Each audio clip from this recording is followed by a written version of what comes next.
Hey everybody, welcome to In-Depth episode number 14. Artosis and NoRegreT here. And this is going to be a fun episode. Yeah. We have a cool plan.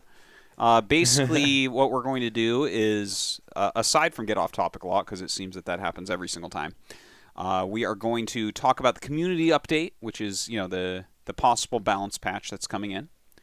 And then we are going to jump into Special. Now, a lot of you submitted questions for Special. Then I didn't ask all of them because some of them we can answer without his input. But I think I asked quite a few interesting questions of my own. So so we have some input from Special, and we'll be going over some of his GSL games from last season. Maybe talking about some of his games that you played earlier this week. So should we just start with the balance update? Sure. All right. Let's jump over here. Okay. Going down, I mean, they wrote all these paragraphs. First off, did you have any thoughts on what they wrote here overall? I didn't read it. Actually, I mostly skipped it too. So yeah, I mean, really, all you have to do is see the change and then just kind of see why they would change it like that. You know what I mean? Like that usually tells you enough.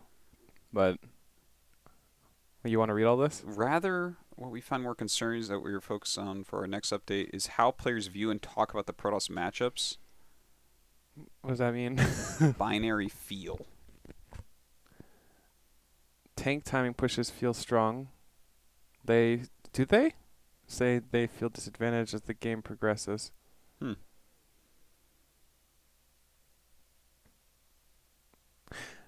Honestly, I feel like all this stuff is irrelevant. Yeah, no, but, it is.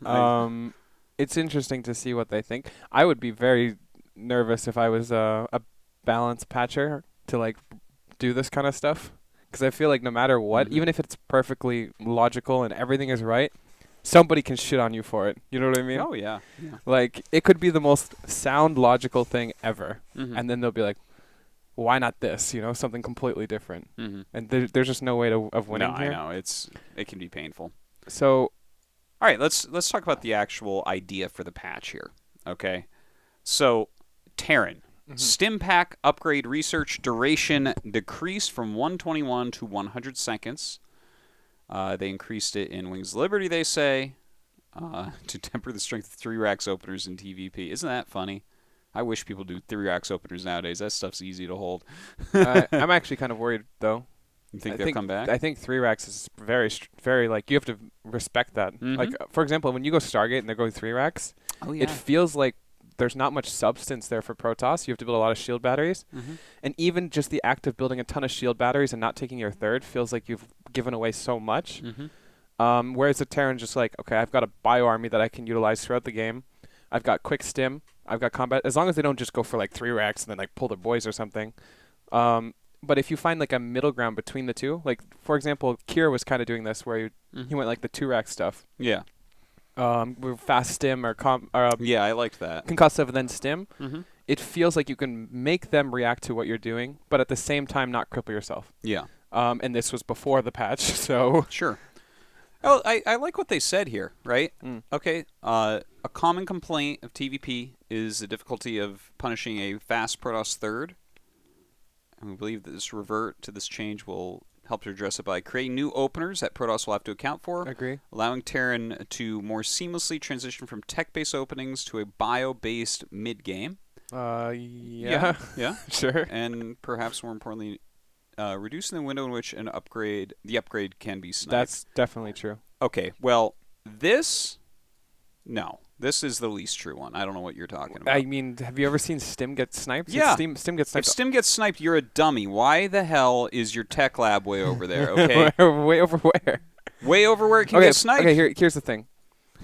There's some timing attacks hit before Stim finishes. And if they're ever up your ramp, they kill your Stim 100% of the time. I've just had Stim sniped for the dumbest reasons. It's just obnoxious. Look, you put I guess it's the least relevant of the 3, but it is still a point. 20 seconds. Dude, if they're in your base, you're pretty screwed anyways. No, but listen. Depends on where your army is. Oh my God! Listen, I don't know what kind of games you're having down there in Platinum, but motherfucker, I destroyed you with my Terran. Huh? You don't remember this? Listen, Stream Sniper. Okay, I'm getting you banned from Twitch, just so you know. Yeah. I'm mailing my friend You've got no Blizzard, proof. you're getting banned. You're out of there. I didn't even do anything. You and Pure Legacy, it's done. What was I saying now? You derailed me. Look, the stim is sniping the upgrade. Okay, for example, whoa. People like to do a push. They don't wait for stim and then push, right? They push across the map. Yeah. Stim finishes, you go. Yeah. That should you get your stim snipe sometimes. Like, your army's not at home all the time, man. Like, if you're sitting, if you have a giant bio army next to your tech lab, sure, I agree. I don't know what's in your base that is going to snipe that stim while your army's out. Three oracles will snipe stim, okay? It happens. Are you fighting against 3 oracles a lot? No, I'm just saying it happens. It doesn't happen. Okay, listen, I see it happen, but it's the Terran fault. It's not like this is not a big deal. Okay, the other ones I like. Okay, it's like, okay, yeah, it's true. It's going to add some more builds that can be done. You know, it's going to make it harder for Protoss to just take a third straight up. You know, we do have a lot of builds right now where you take that third Nexus is going down before 5 minutes all the time in PvT. Yeah, you know, and it seems like with this out there, you got to be careful. Like, when stim is done, what are you going to actually have at that point? Yeah, I agree. I mean, this is what I was saying earlier with it feels like you could probably hit a bit of a designated timing, but not something like that will cripple you as a Terran. Like, before, it felt like if you wanted to snipe the third, you were basically fully committed, right? Yeah, kind of, and now it feels like you could possibly hit a faster stim timing while kind of getting your upgrades, maybe an engineering bay with it or something like that. I think those pushes before were extremely ineffective because you were kind of half committing to the push, and then they would just defend it. Whereas with an extra 20 seconds, it's possible that you hit even faster. I feel like 20 seconds is actually such a big deal. Like, 2 rounds of warp-ins is a huge difference. Yeah. So it is so much that I'm actually kind of afraid that this change here is going to make PvT more one-dimensional from the Protoss side. I look at this and my gut feeling is you're going to have to go Colossus. Yeah, I mean, I don't know if Colossus is the right answer, but something along the lines of Well, the thing is, with how quickly this finishes and what you're saying, I agree with the warp-in rounds and stuff.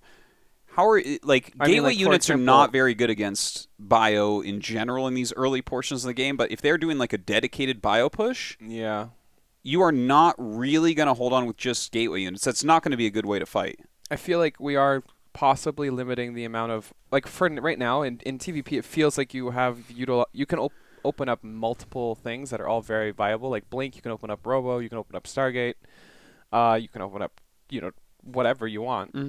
But I do feel like some of these openings, like I said, for example, let's just say because I don't know everything here, but if you open Stargate, you may have a weaker defense or something like that. Yeah. If we determine that, okay, if you open Stargate, it's unviable because stim is so fast, that would kind of suck, right? Because we're actually just limiting one of our avenues as a Protoss in PvT. I don't know if that's a bad or a good thing, but I think when we're limiting players from their choices, it's always a bad thing, almost always a bad thing. Yeah, I think so. Also, let's not forget, like, if you're limiting Protoss specifically, that can make the game a little bit messed up. If you look at the way Protoss is designed, all the tech trees are available instantly, and having a variety of build orders is actually what the strength of Protoss is. If you knew what they were doing every game, it would get countered so much easier, right? Sure. So there's a little bit of me that's nervous about this. Yeah, I mean, for my own play, not so much, because the way I play, I like a slow third. I want to have to take a slow third because I feel stupid when I'm trying to make a 5-minute Nexus. I make it 5:30. I'm like, oh, I'm just bad. But it feels like Protoss is going to have to play a more defensive type of game here. I think that this has a lot of possibilities. Like, this is one of the changes where I'm like, a lot of question marks. Normally when I see a change, I'm like, okay, this is very obviously going to happen. This thing's going to happen.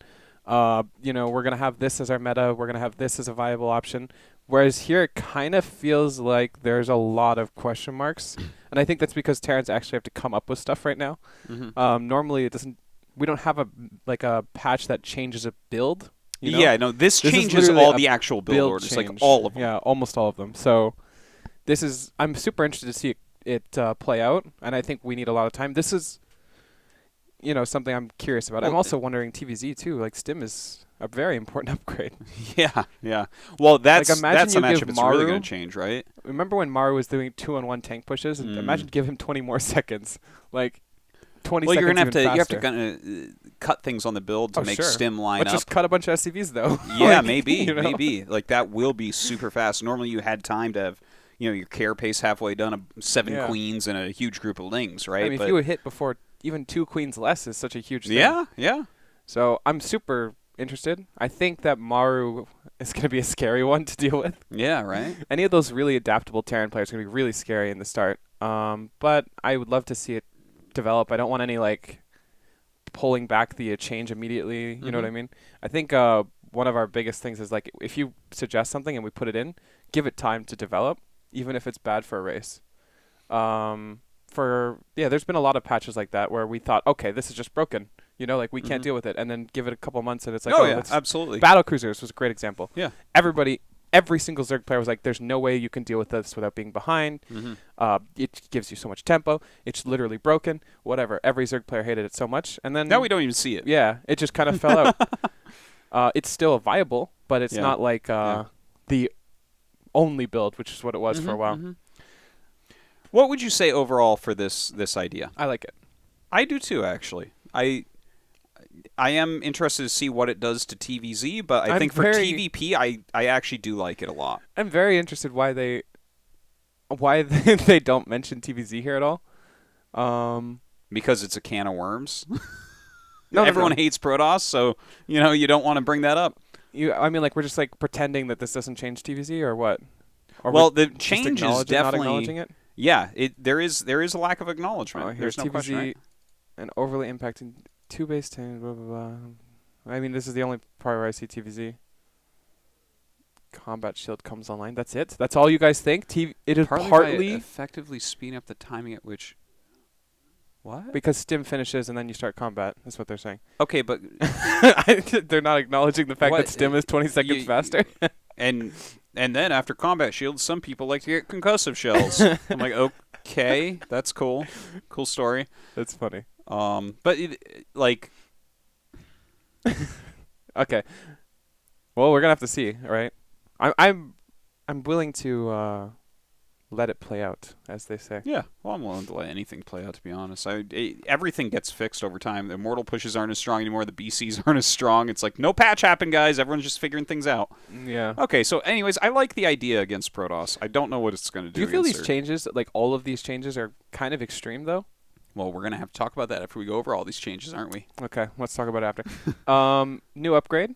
So EMP radius, Sasha said something like 80% bigger. I don't know, with the proper math or whatever. But yeah. Whatever. Well, area it's much bigger either way. Yeah, 1.5 to 2 is a lot bigger. Yes. So this is a pretty big change, I think. I'm not 100% sure how much it's going to affect the matchup. Yeah. Because it feels like we're talking about super late game most of the time here. And super late game very rarely feels like one EMP goes off and then the game ends. It kind of feels like it's almost all positioning. I'm sorry. That's okay. Thank you for the sub, my dude. It feels like it's almost all positioning, right? And I don't think a huge deal from the EMP. You just have more ghosts, so it's almost like it doesn't really matter. You almost have the EMP upgrade just by having more ghosts. This doesn't really scare me all that much. The thing is, I don't... Obviously, the EMPs help, and they help the battle go a little bit better towards you, but most TvP battles in the late game, I feel like, end before the whole armies are gone. Because, you'll start to battle, and then someone's going to start pulling away. Do you know what I mean? Where it's yeah, you EMP the Protoss. Sometimes you'll EMP my whole army or part of my army. And then we fight for a little bit. Some thermal lances go off and some storms go off. And then when it starts to turn, I run away. Yeah. Or you run away if it turns, right? And nobody chases because that's just dumb. Well, you can't chase because are you going to chase through psi storms? Or, are you...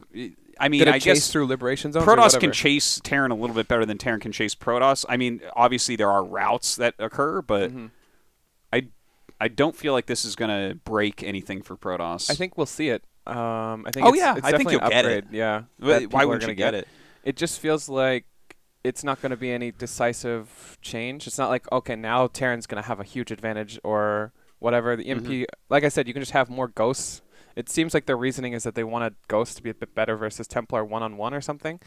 But that almost never happens. We almost never have ghost versus Templar. Like, a lot of the problem is that Protoss has a lot of range zoning, which is good. I'm not saying that's a bad thing. But, for example, if a ghost walks up, it's going to get beamed down by like 30 Tempests or whatever, right? Yeah, Colossus. It's not going to be one Templar walks forward, one Ghost walks forward. It's like, now I've got a 2.0 whatever radius. I'm just going to EMP you from further away. Yeah, that's true. You can like EMP the ground and it hits the high Templar or whatever. It's like, okay. Then they both back up again or what? Yeah, no, that doesn't seem... That's already... Well, you're going to hit more High Templars, I guess. But the thing is, if all your High Templars are clumped up together in your army, like you deserve anyways to... in the before, too. Yeah. Like, Protoss has got really good at not having all their Templar in a ball. And just because the radius is much larger now doesn't mean that they're going to have their Templar in a radius that they can hit 2 or something. Like, it's still going to be really, really wide open. I mean, yeah. Also, TVZ seems to be affected here, too, it feels. Well, certainly. It should affect it somewhat. Like, which is fine. I think TVZ Zerg is a little bit too strong in TVZ right now, late game. But it almost feels like it's almost more important in TVZ than TVP. That the radius is this much bigger. Because, for example, Zerg players rely on much higher amount of spellcasters. For example, you can sprinkle in 6 or 7 Templar into your army, and it's just really strong, right? Whereas Zerg kind of have like a huge amount of Infestors and a huge amount of, not a huge amount, like 4 Vipers. And if you just, blindly throw off EMPs, you're going to hit more stuff if the radius is this much bigger. Whereas in TVP, it's more precise. There's a lot more decision on where your stuff is, and Zerg's just like, I'm just gonna have my stuff in a big ball and whatever. Yeah, which might be fine. The only thing is Zerg might be even more passive now than they were before. This is the only thing I'm thinking of.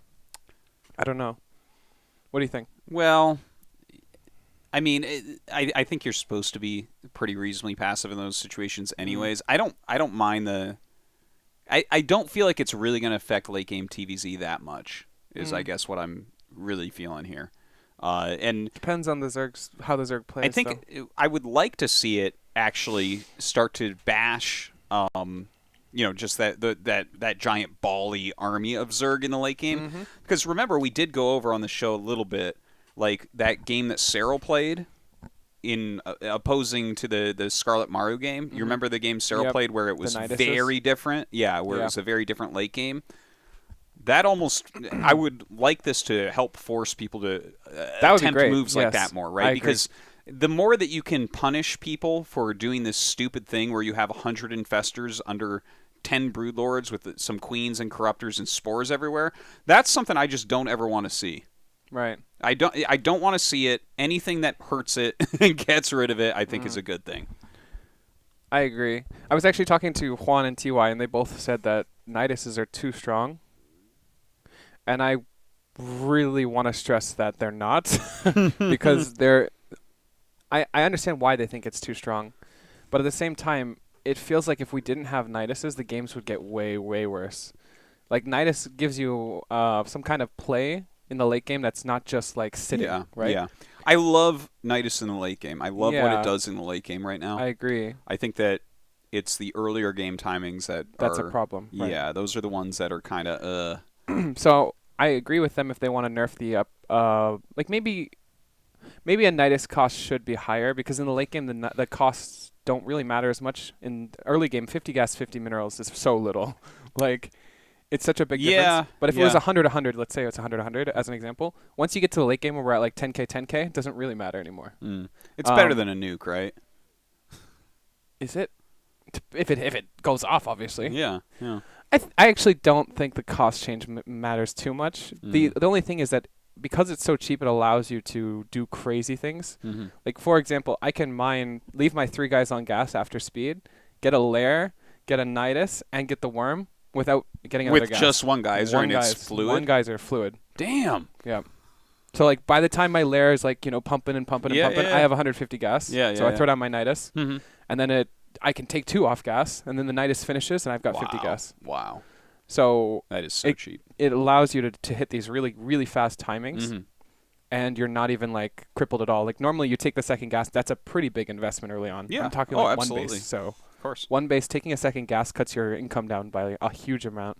So I'm wondering, I wouldn't mind nerfing that, but at the same time, I really don't want to touch it too much because I want it to be encouraged in the late game. Sure. All right, let's move on from the EMP stuff. Let's go down here. Infested Terran, infested rockets, damage decreased from 14 to 12. That's the anti-air. Yep. I think that's good. I think that Infested Terrans right now are a little bit strong, especially considering what we're seeing late game from Zerg. You know, I think that the GSL that we had last night was a great example of this. The way that, you know, SOS was losing bases to Infested Terrans plus a little bit of Broodlord, right? Right. You have that stupid thing where you just spin your mouse wheel or whatever and pop out 100 Infested Terrans and they just kill everything. And it's like, that's not what we want. I don't think anyone wants that. Yeah. So any nerf to the Infested Terrans I think is nice. Obviously, you don't want to nerf them down to the point where they never get used, which did happen a few times in the history of StarCraft 2. Do you think 14 to 12 is even a big change, though, for the Infested Terran? Like, I feel like it's still just spammable the same way it was before. Because the problem wasn't necessarily the damage. The fact that you could make so many of them, and they were so fast that they were just on top of your army. I think all of the rapid fire stuff should be taken out of the game, to be honest. I think that this stuff is degenerate. And if there's a StarCraft 3, they need to make sure that that stuff doesn't happen. They've taken some rapid fire stuff already out of the game. Do you remember that thing that Jack Attack showed where you could hold a button for your and it would Phoenixes? go through all. There was okay. There was a button you could hold basically as a Protoss player. You'd have this on and you'd hold a button, and all your Phoenixes would infinity stack. It was like binding move command to a key, and then you just hold the key down while you move your Phoenixes, and they stayed perfectly stacked because it would give so many move commands per second, right? That was taken out because that, you know, you would see it and you'd be like, oh, this is stupid. Everyone has to do this. I think the same thing can be said about a lot of this rapid fire stuff. What about you think it's Warpins too, though? Warpins are so fast. Yeah, no, they shouldn't be like that. Like I don't like that. I think it's a frustrating thing. Like the thing is, I don't even use the rapid fire Warpin. Everyone's always like, why don't you have the rapid fire on it? It's like, isn't this wrong? Yeah, that you hold a button and all this is made. Like it's basically a macro. It's literally right. It's a macro. You guys can see my mouse cursor. The only thing that stops you from producing units as fast as you want is the fact that your mouse is on top of itself. You know? You understand what I'm saying? No. Like, for example, you can't build two zealots on top of each other. So if you hold the hotkey down, you have to move your mouse fast enough that it doesn't stack. Yeah, That's the only thing that stops you. So you just do, like, wave it like this and 30 zealots get warped in. Yeah, and just throwing this out there, guys, they did remove the stacking Phoenix thing that I said. There's another way that you can stack them. It's not as quick as it used to be. They want to turn the cam on. Here, I'll just do it. We'll do it. One sec, guys. Oh, wait, how do I? Right. What? All right. Watch. I'm ready. Control C. Oh, you're gonna copy and paste it. Nice. That didn't work. Good job. What? Should have. Just right click, add, video capture device. No. And I'll then do you click my existing. way. Your way is you not don't. You don't know. He's trying to copy paste the source, guys, right now. I don't know what year he thinks this is. Copy. Okay, maybe he can't use Control C. Wait a minute. There we go. Paste. There you go. Good enough. There we are. Anyways, it is a different thing now. But I'm just saying, I think rapid fire stuff in general I agree. It's against what we do here in StarCraft. The funny thing, too, Zerg players were, like, there's a lot of Zerg players now that just buy keyboards that have high repeat rate. Yeah. And basically everybody should, because if you don't, you're at a disadvantage. Yeah. Which feels really dumb. It is super dumb. You should be able to use whatever you want, but I think just the fact that we have these little tricks that have been found that are basically macros. Abusive too. Like, I remember back in the day, they had things like, no, you can't use a keyboard that has macro keys because you have these programmable keyboards where I could have programmed it and pressed a button in a Brood War tournament that would have gone, 1A, 2A, 3A, 4A, whatever, right? Or just macro all your barracks if you have them hotkeyed. And stuff like that's stupid. Like, they used to have those keyboards for RPG games like World of Warcraft or something, right? Where you could press something and it would do a spell or whatever it would do. But, yeah, I think that's part of the problem with the Infested Terrans. Yeah, it's like, why did we see 30 Infestors last night from Ragnarok? Because he can cast so many Infested Terrans that you just lose stuff for energy, and then he runs back behind his defenses. It's like, what? Yeah, I agree. This isn't what StarCraft is at all. We should actually just have rules set in play that you have to have a certain repeat rate or whatever. You have to be able to produce units at this rate, like just for Zerg, Protoss, and Terran all. Yeah. Terran would be the least affected, but Zerg and Protoss, like the fact that they can, our APM spikes to like 4,000. Yeah. When you're building Zerglings. Yeah. Because you just build them all instantly. There should be a skill ceiling that can't be reached, right? There should, like, you should not be able to do 100 things all at once. Like, that's one way that things get balanced within a game. And then we're trying to change numbers on Infested Terrans, but if you had to actually press the button for every Infested Terran that comes out, we might not need to do that. Yeah. And it would show there would be at least a little bit more consistency and skill, right? Right now it's more like whoever has the keyboard with the fast repeat rate has an advantage. I don't like it. I think that we need to have consistency. And the problem, too, is like there's just inconsistency amongst players because some players have the keyboard, some people don't. Everybody who has it has an advantage over the people that don't, but at the same time, yeah. And this is not figuring out this hotkey binding trick and setting that up on your thing. This actually isn't making you better at anything. Yeah, this is not like a skill to practice. This is not like if you decide to go play another video game, you're not going to be better at it because you had this thing binded. Which is another thing that I just don't like, right? It's like if you play in a more honest way where you're actually pressing the buttons the whole time, it's like you get quicker and quicker and better, and that's going to follow you over. But right now it's like, oh no, I have all the tricks. It's like, hey, do you have all the tricks? You're like, yeah, I got all the tricks, and we high five, and then we just throw out 100 Infested Terrans. It's like, what are we doing? Exactly. Like, are we trying to be like better humans here? Like, are we trying to improve, or are we have all the tricks? I'm like, high five me like that. Yeah. Oh, right. We got all the tricks. Dark said something like, it feels like every Zerg player has no skill and they just have good keyboards. He said something like this in Korean. Because I think he didn't do it and everybody else did. And he's like, they just build roaches so fast, like in CVZ.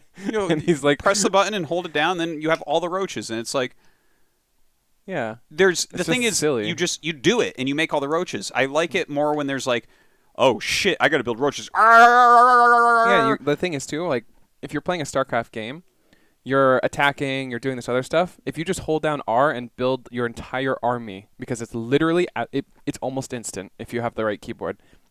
You can literally make 150 roaches if you had 150 larvae in like 3 seconds.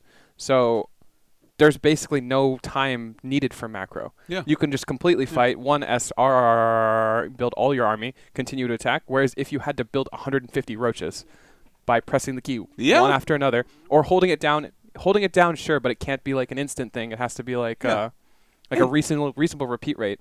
Then you have maybe 15, 20 seconds of building roaches. This is people buying mechanical parity. Okay, so what you're doing is you're purchasing mechanical parity rather than having yet another level within StarCraft 2 where you can differentiate yourself if you've put in the time and effort, right? So, I mean, look at StarCraft 1. Hate to bring it up. Flash macro's better than everyone. Right. If there was something in the game to just get mechanical parity with Flash, everyone would buy it. And would the game be as beautiful? It wouldn't. No, and Flash would be pissed. Yeah. All that work he put in.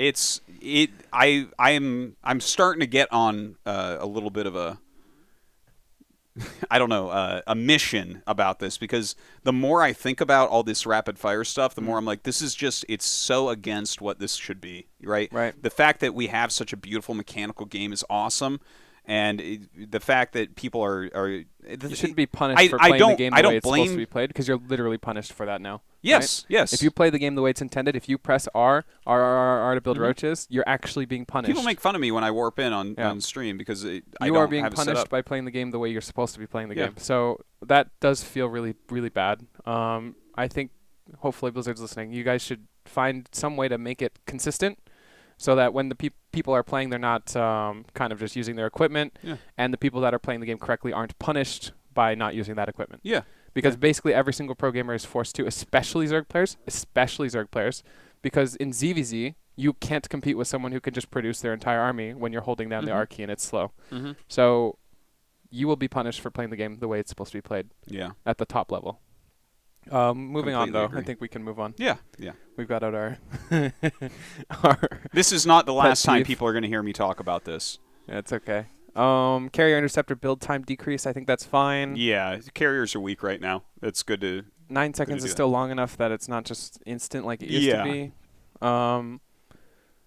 Yeah, I don't see why not. Yeah, well, carriers got nerfed in so many ways lately that you may as well just add a little bit back because they don't seem super powerful right now. I thought it was really interesting, the game we watched, or the game you cast yesterday, where SOS flipped a switch and he's like, I'm gonna just sit here. And I could tell as soon as he started building shield batteries without any reason. It's not like he scouted anything. It's not like he was like, oh, I'm going to build them. He's about to attack me. He just started building them. I'm like, this motherfucker's going carriers. I could just tell. I'm like, no Protoss is like, I'm going to sit here and build shield batteries. Yeah, I guess that makes sense, yeah. Yeah, so as soon as he saw it, I'm like, he's going to just turtle on 3 base with carriers. I know he is. And then he threw down a fleet beacon. I'm like, I fucking knew it. It's just the way he was setting up. He thought the only way he could win is by doing this. Yeah. Right? He could not go on the map. Because he was quite behind at that point. He was technologically behind. If he went to carries without the shield batteries, he would die. If he moved out, he would die. So the best way he could do it was sit at the top of a ramp with a bunch of shield batteries. I thought it was hilarious. And he almost held. Like, he did hold, but he traded way too much for it. I just thought it was really interesting because you could tell that he was playing the game, and at some point he asked himself, how do I win this game? Yes, yeah, right? And that's a beautiful thing about SOS, because I think he is one of these players that can seriously ask himself that question and then make the right choices to try to do it. And it didn't work, but I really applauded him during the cast about that. Only option. Yeah, because he was super dead. Thing. It was literally like 180 supply to 100 or something. He lost his prism, whatever. He played like a banana head, a smooth brain, all the way up to the end, and then he's like, you know what? There's only one option I have here. Yeah. Survive, get carriers, take a fourth. Maybe he attacks into me, has a really bad trade or something. It was beautiful because I could tell when he flipped that switch. And when he flipped that switch is when he started building shield batteries with no scouting. Yeah. It's not like he had an observer on the map, and he's like, oh, look at all these Ravager Ling moving by. I'm going to build a bunch of batteries. He just starts throwing them down. No scouting, right? Because he knows that's his only way. So, yeah, I thought that was really interesting. That had to do with the carriers, by the way. Yeah. So, 11 seconds to 9, not a big deal. I don't think we really need to talk about it. The recall. This is a big change, though. Yeah, that is. That's a really big increase in time. 45-second increase. Cool. While it's cool that Protoss can utilize strategic recall. That's funny. I agree with this. I think recall feels like it's kind of like a I fucked up button a lot. And used well, recall is extremely important, right? It allows you to go on the map and defend yourself basically at the same time. 130 seconds, though, is over 2 minutes. That's a huge amount of time within the game. It's a huge. So I'm a little bit nervous about it, and it feels like it's going to have to. Right now with recall, there's not a lot of strategy put into it. I think not a lot of thought because it's generally ready. Yep. But at a minute or 2 minutes and 10 seconds. I feel like you are going to be like, okay, this move I'm doing is going to require a recall. If we had to put a monetary value on recall before the change, it would have probably been half as much as it's worth now, right? Like, for example, the recall is so much more valuable to you now, like you have to use it right. And I think that this is the way it should be. I don't think we should just be like, oh, my probe's finished scouting, I'm going to bring it back or whatever. Yeah, you know what I mean? Yeah. Like, it feels like it's just so haphazardly used. And it's so frustrating as a Zerg player, too, because you're like, oh, my God, I got something. He fucked up. And then it's just like, nope, I'm back at home. Yeah. And then he can come back out and do it again. This feels a lot better. Also, when we get into base trade scenarios, it's not going to be as much of a just, like, recall, move out. And then by the time I'm at your base again, I can do it again. It's more like recall, move out. And now I have to really make sure my fight is good. Yeah. Because this is, like, game losing or winning fight. I like the change. I think it's huge. It's a big change. Yeah, it is. And I'd like to see it develop, but I do like the idea of making recall more valuable. You know what I mean? You understand what I mean by more valuable? Yeah. Like you actually have to think about it. Exactly. Which I think it's not ever bad to make people actually think about what they're doing in these situations. Like I feel like it could evolve into something where it is actually a part of the build. Right? Like you kill the hatchery, you recall. You know, one of those things. You throw it on your force fields, you kill the hatchery, you recall. You're like, okay, now I'm at home again. I like it. Okay. This change is like so massive, by the way. Yeah. So that let's read it. Warp prisms no longer start with a warp conduit passive ability, and warp ins will take 11 seconds when not your warp gate or nexus up from 4. The Gravitic Drive upgrade now has the additional functionality of granting warp prisms the warp conduit passive ability, reducing warp in time from 11 to 4. Wait, So I'm confused. They don't start with warp conduit? No. But the time goes up. So how does that work? Well, the way I think that this is worded is that a warp prism that transforms is no longer like a pylon next to a gateway. It's just like a pylon that's away from a nexus or something, you know? Yes. That's how it... Oh, okay. That's how the increase that's is. what warp conduit is technically. Warp conduit means that your your pylon is next to a gateway. Yes. Or it's next to a nexus. Okay. So it'll be like warping in on a pylon on the other side of the map that doesn't have a gateway, you know? Yeah. Yes. Yeah. This change is so massive. It's so massive, guys. It basically, imagine taking out aggressive Protoss. Well, they already kind of did with some of these other changes. Look at this, right? Okay. This takes away a lot of aggression, right? Yep. That's it. No, that's not it. That's not it? This already forces you into kind of a defensive stance as well. Well, to be fair, the way TvP played already, there was very little amount of just like really aggressive stuff that you could do.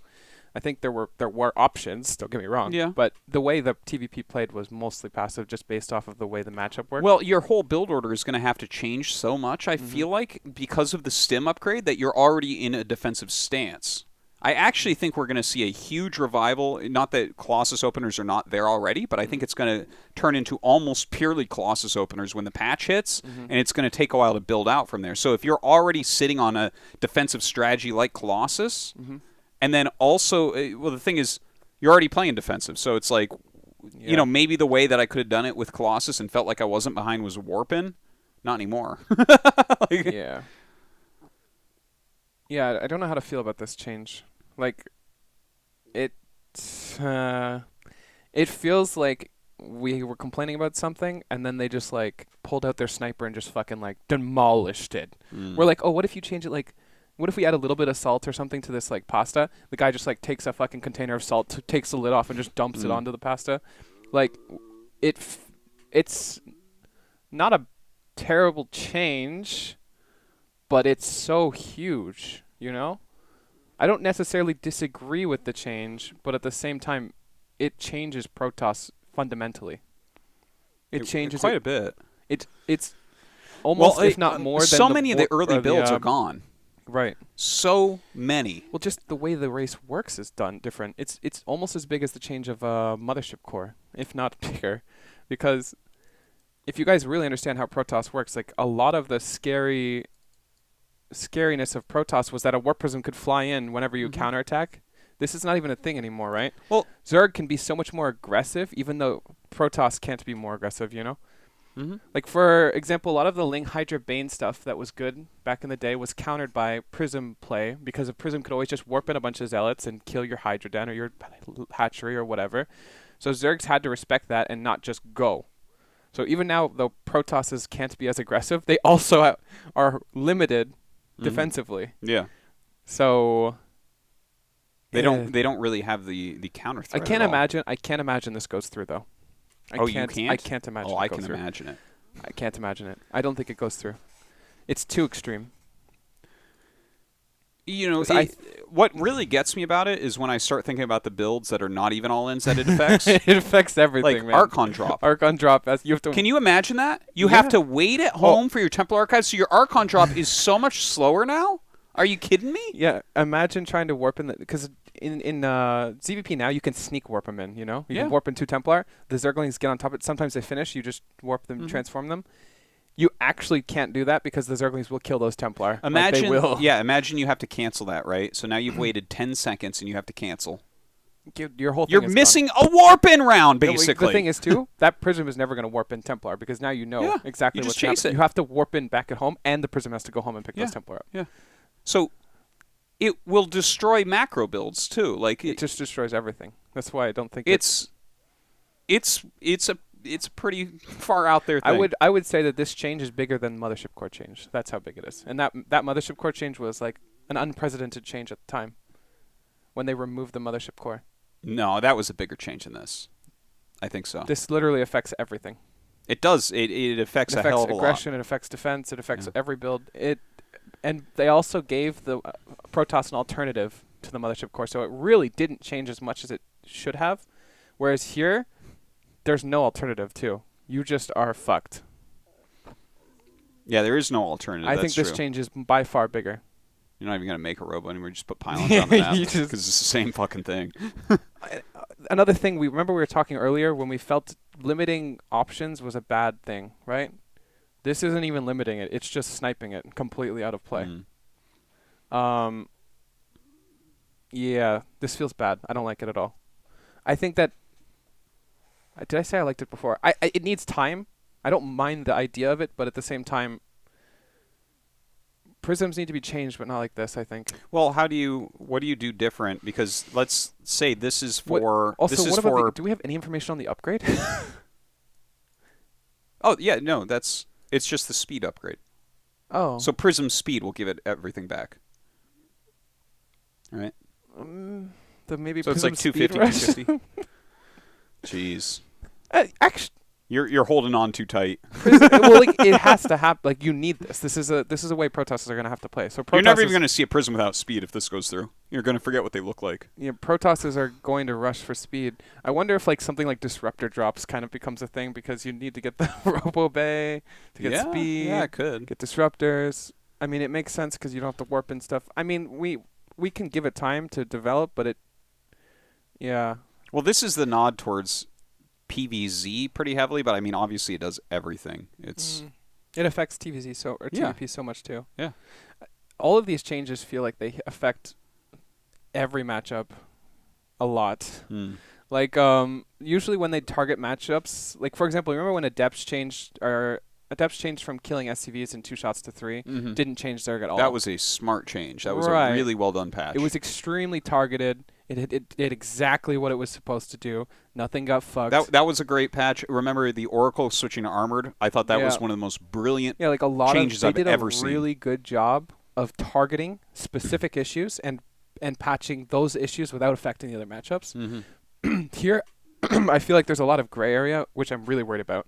I can only think so much in advance here, but I feel like with all of these changes being in play, there's going to be gray area that just fucks with matchups completely because it's so hard to take everything into account for all 3 matchups. Yeah. Obviously, these aren't patch notes, so things have to be considered more. Like I said, I feel there's no way this comes in. I'd like to see a better, more targeted towards the Immortal Sentry stuff, you know? And not just prisms in general. How do you do that, though? Maybe if you cancel the prism, like you change it, transform it, then you lose all those units. They die? They die. Something along those lines. I'm just spitballing here. That makes sense to me because then you can't just be... Like if the biles come down, then... You can't just... It's like, do you want the prism and the units not to warp in, or... Then you can't just be like, I'm going to fucking warp in on top of your Ravagers, you know? And if you bile... I played this game where I baited a Zerg player into biling me, and it's so great because if he doesn't bile me, all those zealots finish. If he does, I just move my prism. And he biled it, and I moved it at the same time, and he just died. So I was just like, okay, I feel like a genius. But it feels like there's too much play around that, and I think that's a lot of the problem with ZVP timings. But this change I would need to think on like heavily. I feel like I need to be in a think tank, like, or like one of those what are they? Were they sensory deprivation tanks? Oh, yeah. I need a sensory deprivation tank and like 3 of me. You're supposed to be alone in the sensory deprivation. Yeah, but I need like connected all 3 of us, like a hive mind. Yeah. So that 3 Jakes. You need an Artosis-sized brain for that. Yeah, I don't have an Artosis-sized brain yet. All right. That was all the notes. So you're voting a no on this, a yes on this, a yes on this. What were your thoughts on this? But I don't feel it's a big change. Yeah, it's not big, but changes should be small. A yes on this, Yes. And a yes on this. Yes. Yeah. I would generally agree. I feel like the Prism thing's going to go through because that's like basically the entire world whines about it all the time. So let's just ruin the game because everyone whines and no one wants to take, take the time to improve and figure out how to stop that. It feels like if this change was something from the start of the game, it'd be really good. You know what I mean? Like if this was a mechanic from the very beginning and Protoss wasn't literally developed around prisms. Well, it wasn't really developed around prisms. If you recall, no one was using prisms until they got some crazy buff years ago. And then everyone started using prisms. Well, I mean, the game is extremely old. I'm just talking like the last, I would have to say, at least 4 years has been developed on the back of a prism. Late game, early game, mid game. Yeah. Like, now that people are good, it's like the most important piece of the Protoss army.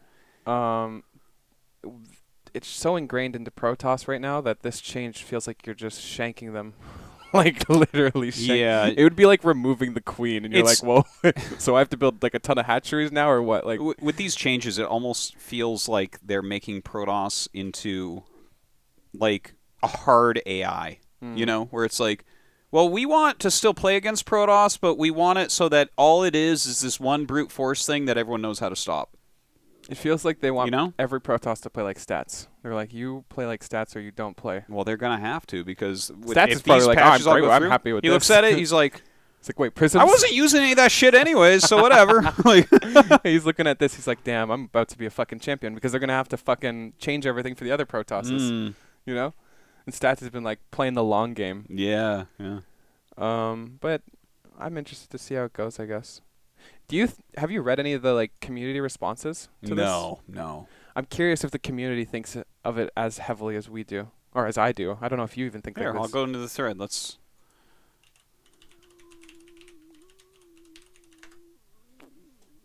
Do you feel that it's as extreme as I'm saying? It's super extreme. Okay. It's 751. That's a fucking insane amount of comments. Okay. Jesus. The fact that the first comment isn't about Prism is already surprising to me. It's a summary, so people don't have to read it. Okay. Gigantic. Incentive to get Prism speed. Yeah. Looks like a lot of memes. Yeah, it's just memes. I'm surprised. Really useful conversations, guys. Thanks. Thanks for that. I'm surprised more people didn't freak out about it, but it's whatever, I guess. I feel like if I was a Protoss, I'd be extremely scared right now, but because I'm a Zerg, I feel fine.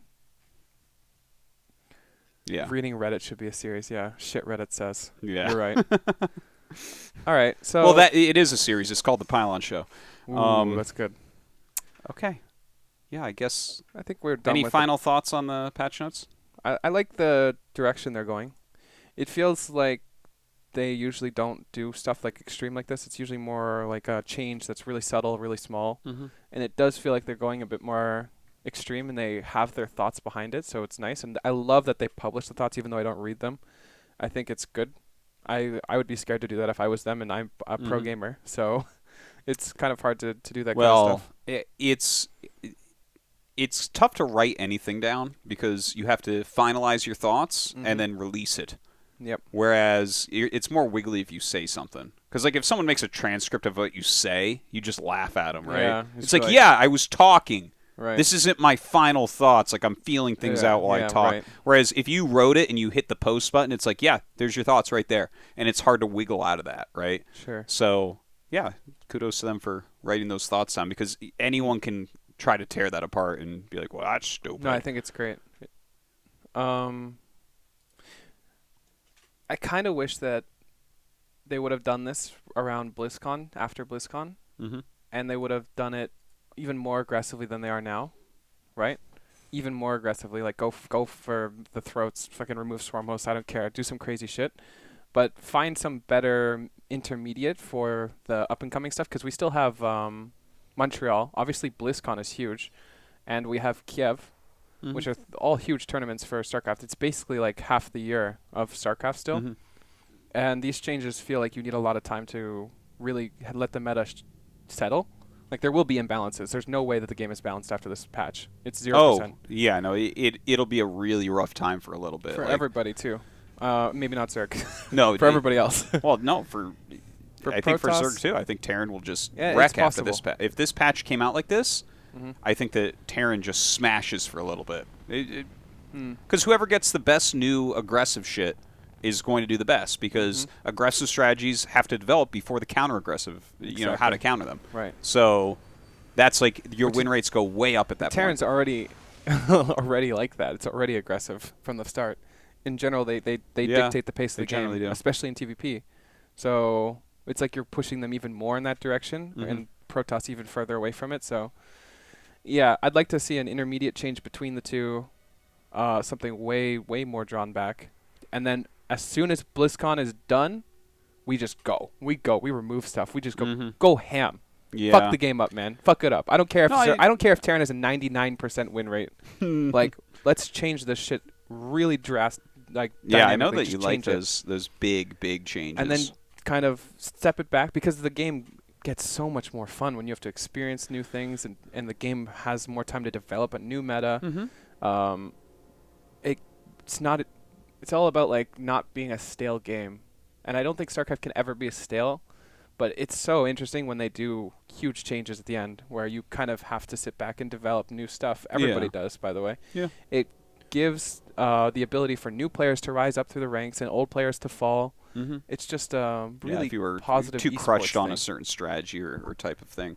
I certainly don't mind that type of situation. I think that although, like, again, I do think that we should get a patch pretty soon. I think that there should be something done a little bit against some of this Protoss aggression that we see, but I think it doesn't need to be as big as we're seeing here. Because, again, if you look at the actual strategies, like, we were going to do another episode on the Immortal push. I don't feel like we even need to at this point, right? Episode 4. We don't need to, because you're not seeing it nearly as much.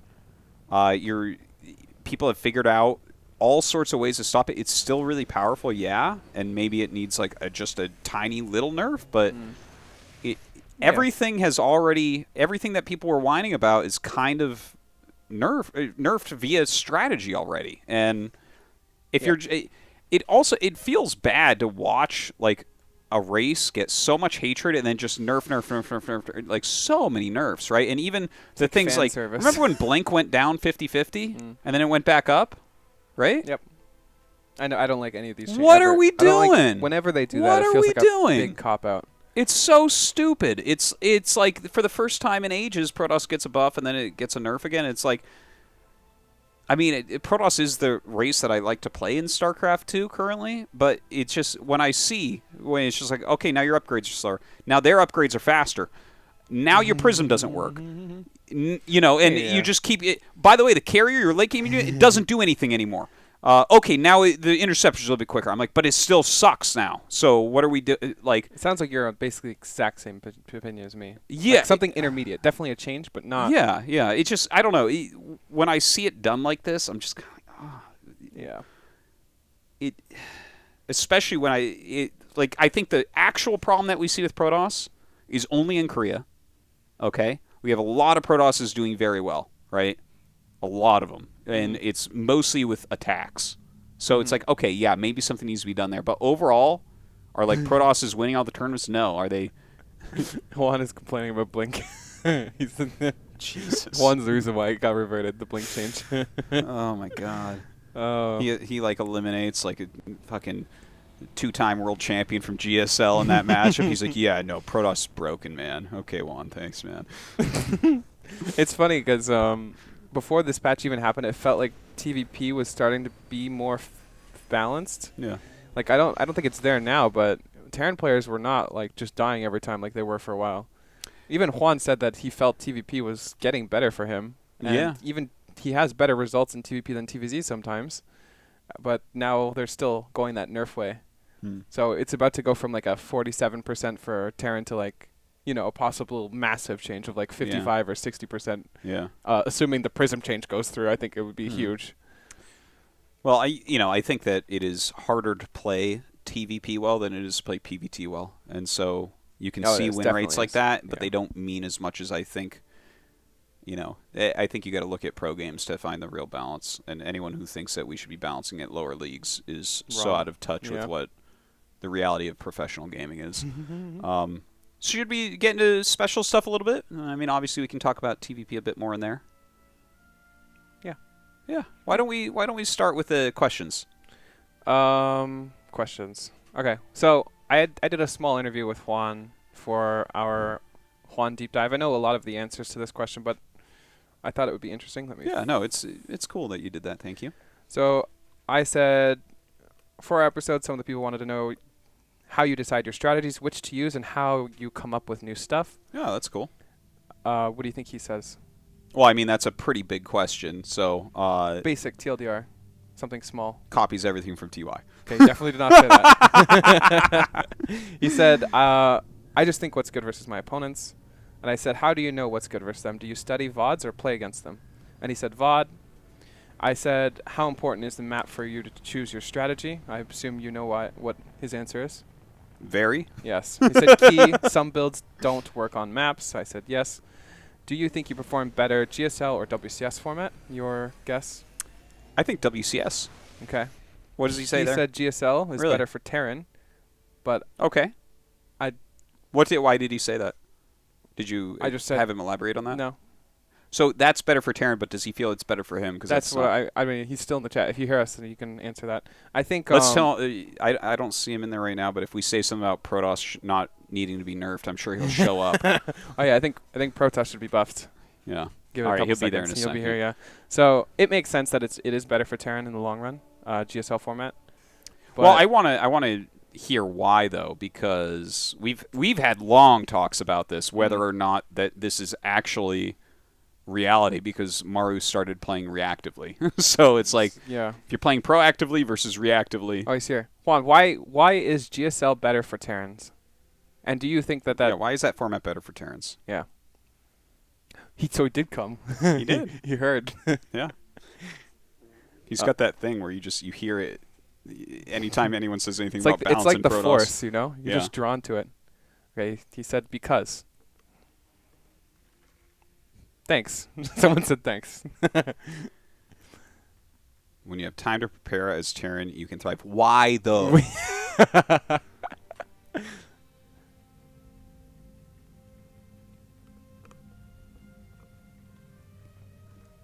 So he's talking about playing something special, like doing something special, preparing something. I guess it's not really ordinary. I think preparing stuff for Terran is a pretty big strength of the race. Like preparing timing attacks or preparing things for certain matchups and maps, I think is very strong for Terran. And I guess if you have a GSL format where you're like, in a couple weeks I'm going to play this group, I can prepare, this and this strategy and this map or whatever, which is we can talk about because he actually did these things in GSL, and I know about them. So it makes sense to that extent, whereas if you're thrown into a bracket where it's player after player after player after player, and you don't know the maps, you don't know it's just like an instant thing, you basically have to default to whatever you're good as, which isn't terrible, but it does limit you in some ways, I think. Okay. I think that's what he's saying, but in his own way. So I said, do you think patches help or harm you in general? And I said, like forcing you to adapt, is that a good or a bad thing? And he said, if it's a buff, obviously it's a good thing, but when it's a neutral change, it's annoying if tournament is very close to the patch. Yeah, I mean, that's fair, I guess. It's kind of obvious answer. Yeah, I was expecting a little bit more too, but what can you do? It's one. You need to give him more time to prep for these questions. Yeah, I just threw it on him on the bus. Do you prefer TVZ or TvP? I said, I assume TvP, and he said P yesterday.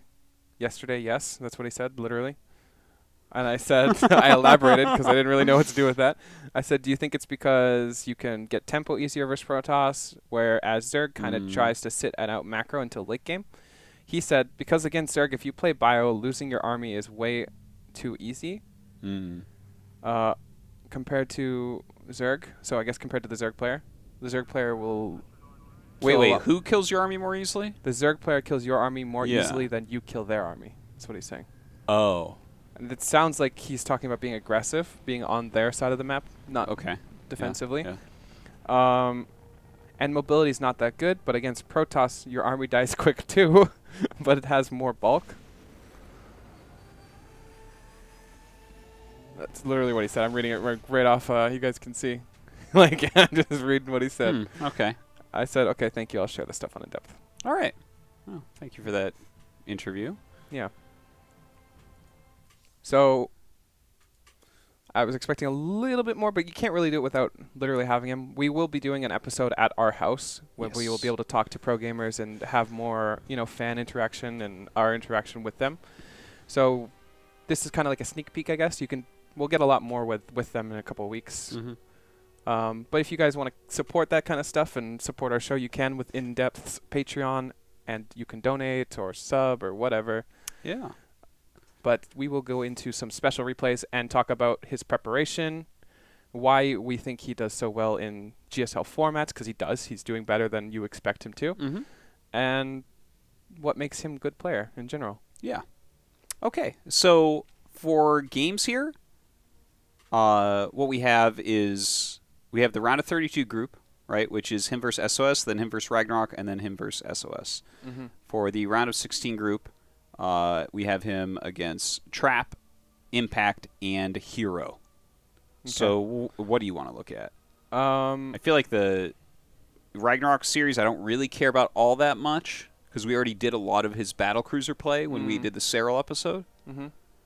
But his TvP I thought was very interesting. Special versus SOS I can talk a lot about because I was with him on that day, and we talked a lot about playing Cobalt tactically. He planned strategies. He played a lot of a statistic game of like what he thought was going to happen. All right. And let's I do thought SOS overall he played a really good series for who he was playing against. So cool. Let's do that. Let's.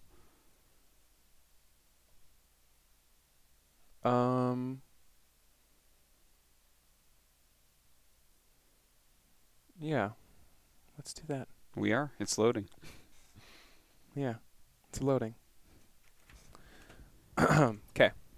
Special versus SOS. So opening thoughts. I remember we talked about... First, I got to do the thing. Oh, yeah. How do I do this? Always. So we talked a lot about vetoes. I think vetoing is really, really probably more important in TvP than a lot of matchups. For example, Zerg can pretty much adapt to almost any map as long as it's not insane. Like, you basically have options. Whereas Terran versus Protoss specifically feels like there's a lot of options based on the map. We actually asked him in the interview, and he said, yes, maps are extremely important for the builds. So, yeah.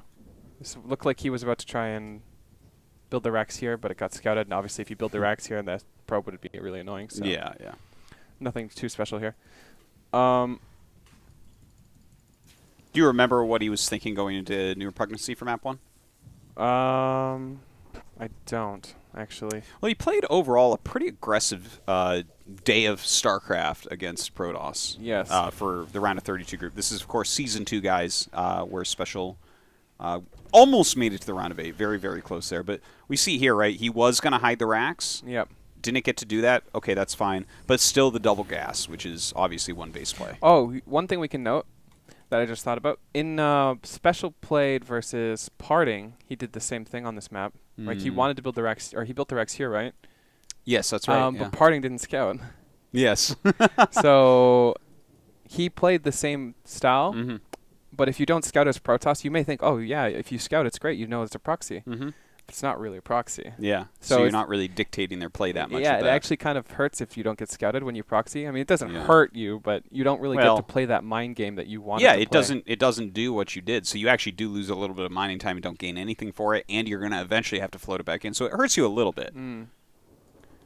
But from what I remember, SpeCial playing New Repugnancy just wanted to play his game. Like, there was nothing too special about it. I know on Cobalt there's a lot of thought process went into it.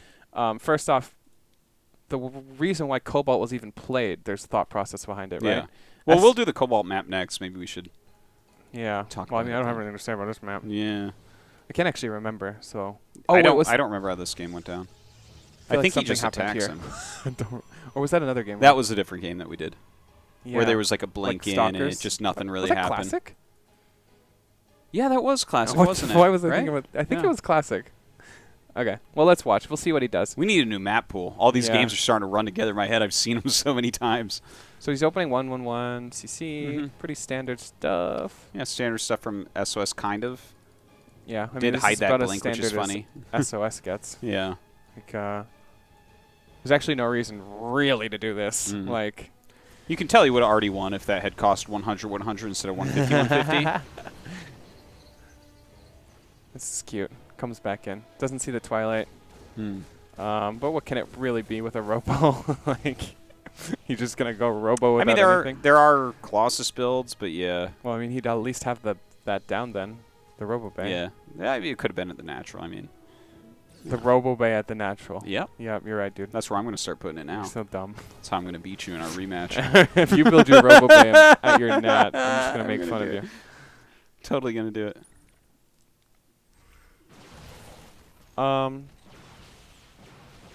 This bunker's pretty Seems cute. pretty normal so far. Actually, don't really like the... Well, that... If he blinks into you, the bunker's nice. I was going to say, I don't really like it, though, because there's not much you can do to save the Tech Lab. Like, if it was here...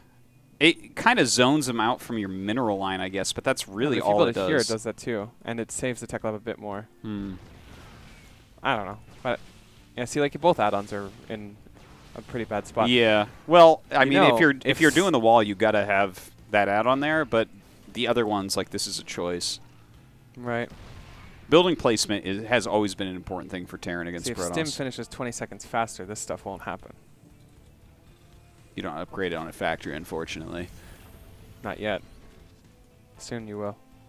I'm just waiting for them to add tech reactors into the game. So... That's the next patch, don't worry. When Protoss doesn't win any tournaments again. One thing to note, I find that SpeCial does so much with his Banshees almost every time I see them. Like, sometimes it gets unlucky. This doesn't look like it's going to do anything. Yeah. But it doesn't matter if it doesn't do anything. I've seen his Banshees do way more than they should. Like, a lot of the times it gets scouted, you're like, this is never going to do anything, right? And it does. So I think he finds a good times to use the Banshee when SOS's attention is elsewhere. Yeah, sure. It's he seems to do it quite frequently. Again, if he just loses it, he just loses it. But I'm talking in general. We'll see.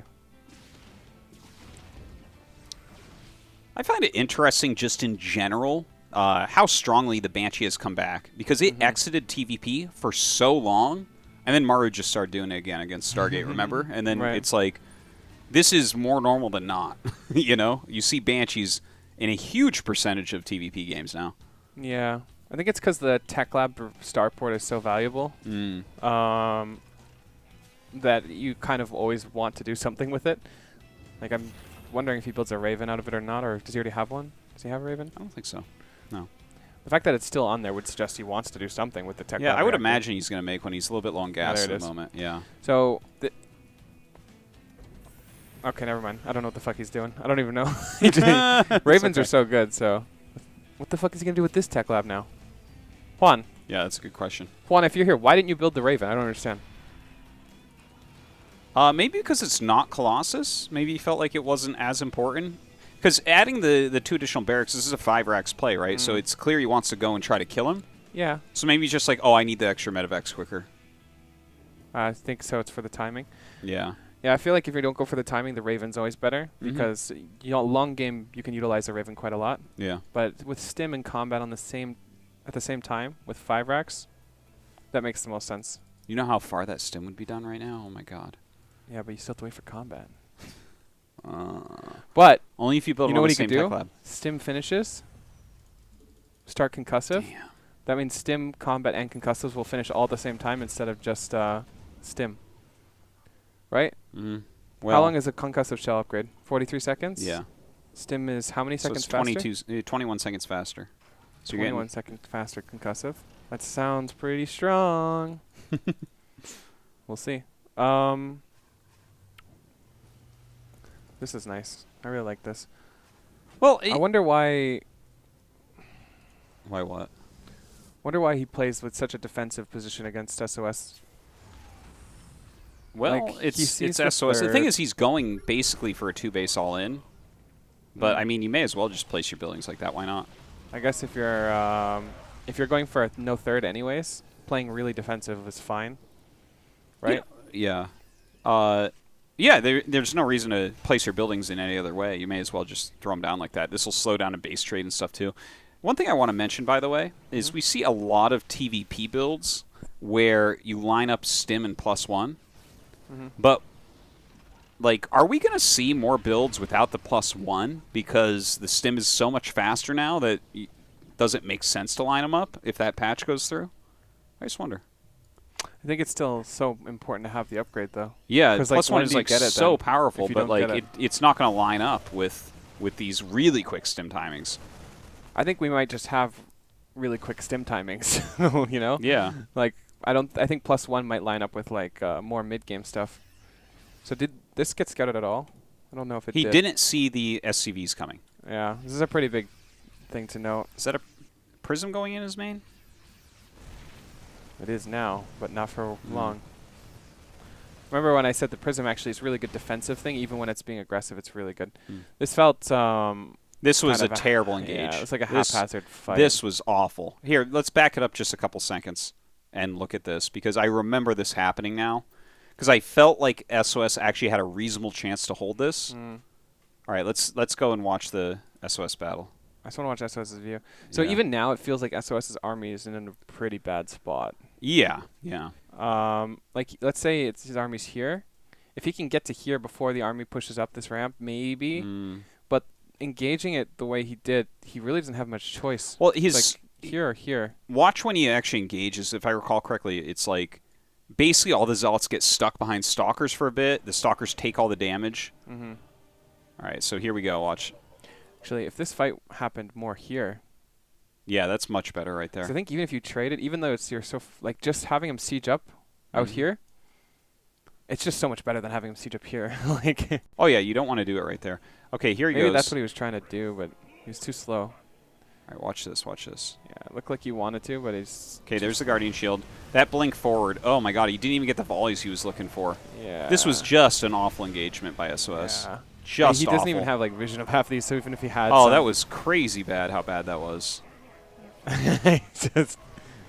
Sometimes you just have an engage like that. Chrono and the Colossus. He's like, maybe I get this Colossus out. Yeah. How many tanks are still left? Yeah, too many tanks. That's the answer. 4 tanks. Yeah. Well, I want to back up one more time to the battle right before, because I want to see it like how likely it was that he could have won. Okay, let's look. 27 Zealots, 11 Stalkers. He's got 1-1. I think the Terran army definitely kills the Protoss army, but I think if you trade out, I think you could have enough whittled it reasonably, and then maybe with Warpins and a Colossus. Well, he's supply blocked, so Colossus is not even coming. It's just here. This blink in, right? I He mean, hit like an SCV right off the bat. I see why he did it, right? Yeah, yeah. You blink him before the tank siege. It makes sense. And then see all those charges? They're not doing anything. Oh my God. Yeah. All these Marines on the ramp too. It's just so good. Like all the Zealots are chasing this clump over here, and this clump is completely left alone. But I don't think there was much SOS could do in this spot. I don't think, even though he could have killed a lot more. He than could that. have, but I still feel the game is over. I don't think it's as over as you're saying. Three tanks. If he has 3 tanks still and this many medevacs, I don't see how. Okay, first off, I think he would have lost 1 more tank in a proper engagement, and here So you think the only difference is the Zealots? This is crazy to me how bad this is. Like the Zealots getting blocked by the Stalkers, because I think we always blink in.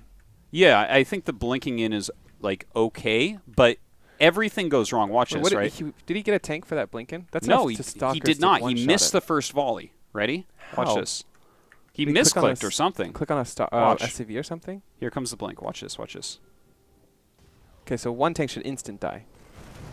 See that? What was that? Okay, and then he's already... Look at that. And then it takes 2 full full volleys to kill the tank. Yeah, you're right. Right? So he should have killed at least 1 more tank here. And then all the zealots here. Yeah, this is really bad. This is awful. Maybe like actually, if he whittles it down to 2 tanks, I think he can kill this. Yeah, I think that this game could have gone on from here, but this engage itself was just so bad. Just so bad because we just looked at the blink. Okay, so we saw that the blink is terrible. Now just stare at the zealots as this happens. Here we go. Now, don't look at the blink. We already know that's bad. Look, first off, he's a little bit slow. If he hits, like, right at this second he had blinked in, all the tanks are here, the engage is so much better. I agree. So, see, he's coming up. Suddenly, there's not even that much surface area. So, watch these zealots. Watch. Yeah. Oh, my God. That could not have been worse. Right.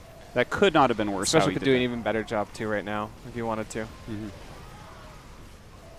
Yeah. I mean, mistakes are made. It's no question about that. But, yeah, no, I feel like I don't know if SOS wins this game, but after that engage, 100% loss. Right. 100%. Oops. So this is a really strong start to the series, obviously. Being up 1-0 on New Repugnancy, and you're going into the map that we talked a lot about. Yeah, start talking about Cobalt for us while I sign us back in because it's an old replay. So Cobalt... He practiced for Cobalt, assuming that the other people won't really practice for it. I think there's a lot of... Which is the right thing to do! Yeah. A lot of people will expect their opponent to veto it, so a lot of the time nobody preps for it. And there's like this veto... There's like a veto metagame where you basically get a free veto because you're going to assume your opponent will veto it, right? Yep. Where Special went into it and he's like, all right, I'm going to do that. I'm going to assume I get the free veto, and... I'll be, ahead of veto, basically, because you're going to have to veto Cobalt. Or you're not vetoing Cobalt, and I have a strategy, a plan. Yeah. So it makes perfect sense strategically, and what happened. And SOS is probably the least likely to play this SOS doesn't give a shit, okay? Yeah, he'll play any map. This map's probably good for SOS even. SOS will definitely call you, so this is like the perfect person to prep for with this. So what was the plan going in? So Special... practiced a lot of hidden bases on this map. Who did you practice with for that? How do you hide that? Because it's not in the ladder. I don't know if I want to say. Oh, okay. No problem. But it was a good player, a really good Protoss. Obviously not somebody from Janair or anybody like that. Yeah, I don't know if I should or shouldn't. He didn't tell me. So yeah, he wanted to do this base. He wanted to hide a CC here. And it makes sense because you want to play a passive game, and it's hard for the Protoss to judge if you're going to be like okay, here's another thing. Think about the first game. What happened? Right? He went for the 2-base timing attack. He pulled his SCVs. He looked really defensive, right? He looked defensive. If you're a Protoss player and you're poking, you see supply depots, you see mine, you see a turret, you see a ton of tanks. 1 second. 1 second. I'm getting spammed here. Sure. Okay, I'll continue. So when you're looking at from a Protoss perspective, you see the supply depots, you see the turrets, you see the mines. Like I said, it looks really defensive. It looks really 2-basey. So if you do the same, obviously you're going to have less tanks and you're going to have less Marines. But SOS can't be sure that they're not just somewhere else in the main. Like you saw, there was 3 tanks here, and like most of his bio was here the first game, and the second or this part didn't really have much, so it's kind of impossible to tell for sure. So if you kind of make a similar setup this game, and hide a 3rd CC, the Protoss can overreact to the possibility of an SCV tank push again. Yeah, no, that makes a lot of sense as map 2. Yeah. So map 2 makes a ton of sense. I didn't even think about this until now. So it could or couldn't be right or wrong or whatever. That's the type of thing that SOS is very in tune with, to be fair. You see him like prime people all the time with pylons, and then he'll cannon rush the next game, things like that. Like, this is what makes a good player a good player. Yeah. So for the Protoss, when you look back on how SOS decided he wanted to deal with it, he is really, really limited. Like, if you build a ton of gateway units and your Terran player never attacks you, those gateway units lose utility throughout the game. Yeah. For example, once we start getting mined, libs, tanks, whatever, all those zealots that you saw in the game 1 are absolute trash. All those stalkers are basically trash. His ups will be fine, but that's fine for Special. Special doesn't mind. The way that I like to talk about it a lot of the time personally, and especially my commentary, is how things scale through the game. and things like gateway units don't really scale. Exactly. Things like medevacs do scale. Like, the more medevacs you get, they gain energy over the time. They heal things over time, right? The longer you have medevacs, the more valuable they are, the more they've done for you throughout the game. Whereas if you warp in a bunch of units early on to defend something and it never happens, this screwed up your build. You didn't necessarily want this at this time. Yeah, we got to do that outside this. It's, like, for instance, I think part of... remember when Classic was going 3 gates and making a bunch of units early against Terran? And then he would attack and kill you, or you would attack him and he would kill it? That was a cool strategy, but as soon as someone figured out, like Maru, it's like, oh, okay, there's ways to just play around this, because this build doesn't scale. If I hit a mid-game timing and you have an early game anti-timing, it becomes garbage. You remember our episode against Dark? Dark was doing the same thing against Protoss, where he would go like a big Ling Ravager defense. If you attacked into him, he'd kill you. If you didn't attack into him, he'd kill you. Yeah. Right? That was his goal. Obviously, it's not a 100% thing, but it's funny because that seems to happen with certain players where they get to the point where they strategically make sense, but at the same time, if you know it's coming, you can deal with it. So yeah, Special played a perfect series so far mentally. Like, it feels like strategically he played a sound series, especially considering the first game and considering he won the first game. If you were down game 1 and then you did this again, it's a little bit scarier because the Protoss might be very confident defending the push and maybe he'll cut corners or something, and it feels kind of bad if you have a CC up here. But I like SOS's call, by the way, the proxy gate in the middle, because it gives you the initiative. Especially if he's coming in to Cobalt less prepared than Special, it makes sense to do something that can aggressive. Get some initiative, get the tempo of the game in your favor. Special has an amazing reaction to this, from what I remember. Does he build a bunker? I don't know if it was. I don't know. He defended really well, is all I remember. Yeah. I don't know if it was like. I believe he makes a bunker. So I think that's how you're supposed to defend it anyway. Yeah, but he doesn't have the intel. He's about to, though. He has that red thing going in the middle. I think this call alone is already really, really intelligent, though. Like, a lot of players would, after scouting top left, Reaper goes here. Well, the SCV seems to be going to the top right? Yeah, I'm just saying that a lot of Terrans would just send the Reaper here, and SCV here, and then you know exactly where they are.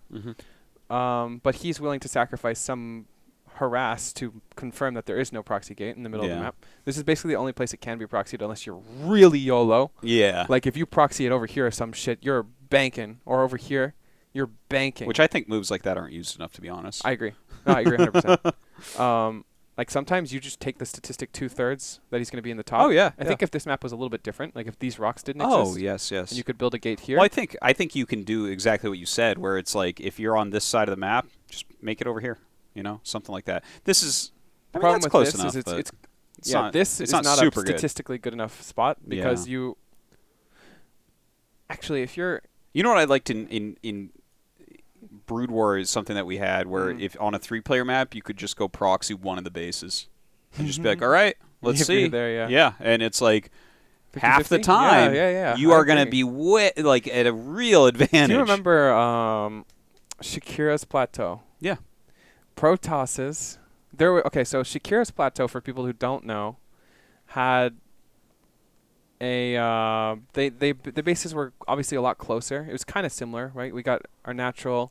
Then there was the third base. Actually, let's do it. Let's go. Let's pull up. Here, I can pull it up for the browser. One sec, guys. We're gonna pull up Shakira's Plateau and talk about it. Okay. So it's kind of relevant to what we're saying, and it's an interesting thing to think about. Because it seems that it's not as common as it used to be. And it's really relevant against people that you would consider better than you.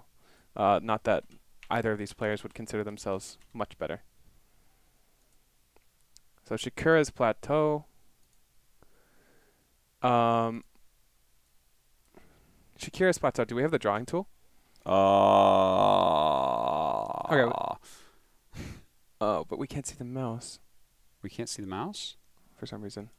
Oh, now we can. Yeah, okay. There you go. So you see where my mouse is here? People, there was a time where people would go, if you're here as the Protoss, you send the probe out like this, and you build a pylon and 2 gates here. Oh, right? yeah, I remember this, yeah. And these 2 spawns were, I think at some point it wasn't forced cross, because I know at some point you could not spawn like this. Yes. But at some point you could spawn anywhere.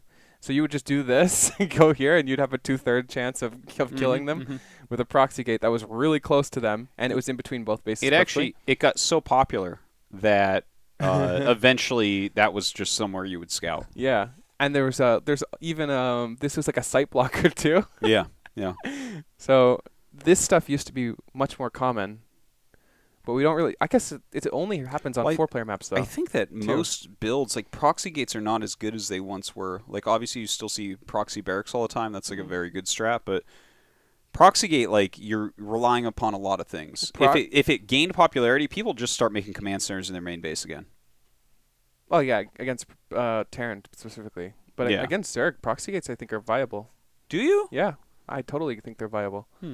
I think it requires a certain map. I can't remember the last time I saw proxy. Oh yeah, it's been a long time. It's been a long time. Like I liked it when we had some. Like, do you remember MC's like what was it, 3-gate stalker against Zerg that he used to do, where he proxy?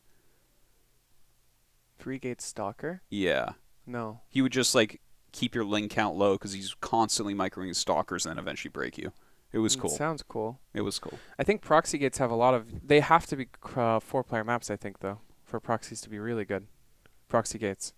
Like a map like this is perfect for proxy gates. Like there's actually just nothing better, I think. Especially if it's cross here. If these two spawns are the only possible spawns. Yeah. But the only thing is the Overlord would fly in maps here. were smaller back then. So yeah. Overlord would scout. I have to think because back then we had less workers. So the scouts were faster. Right?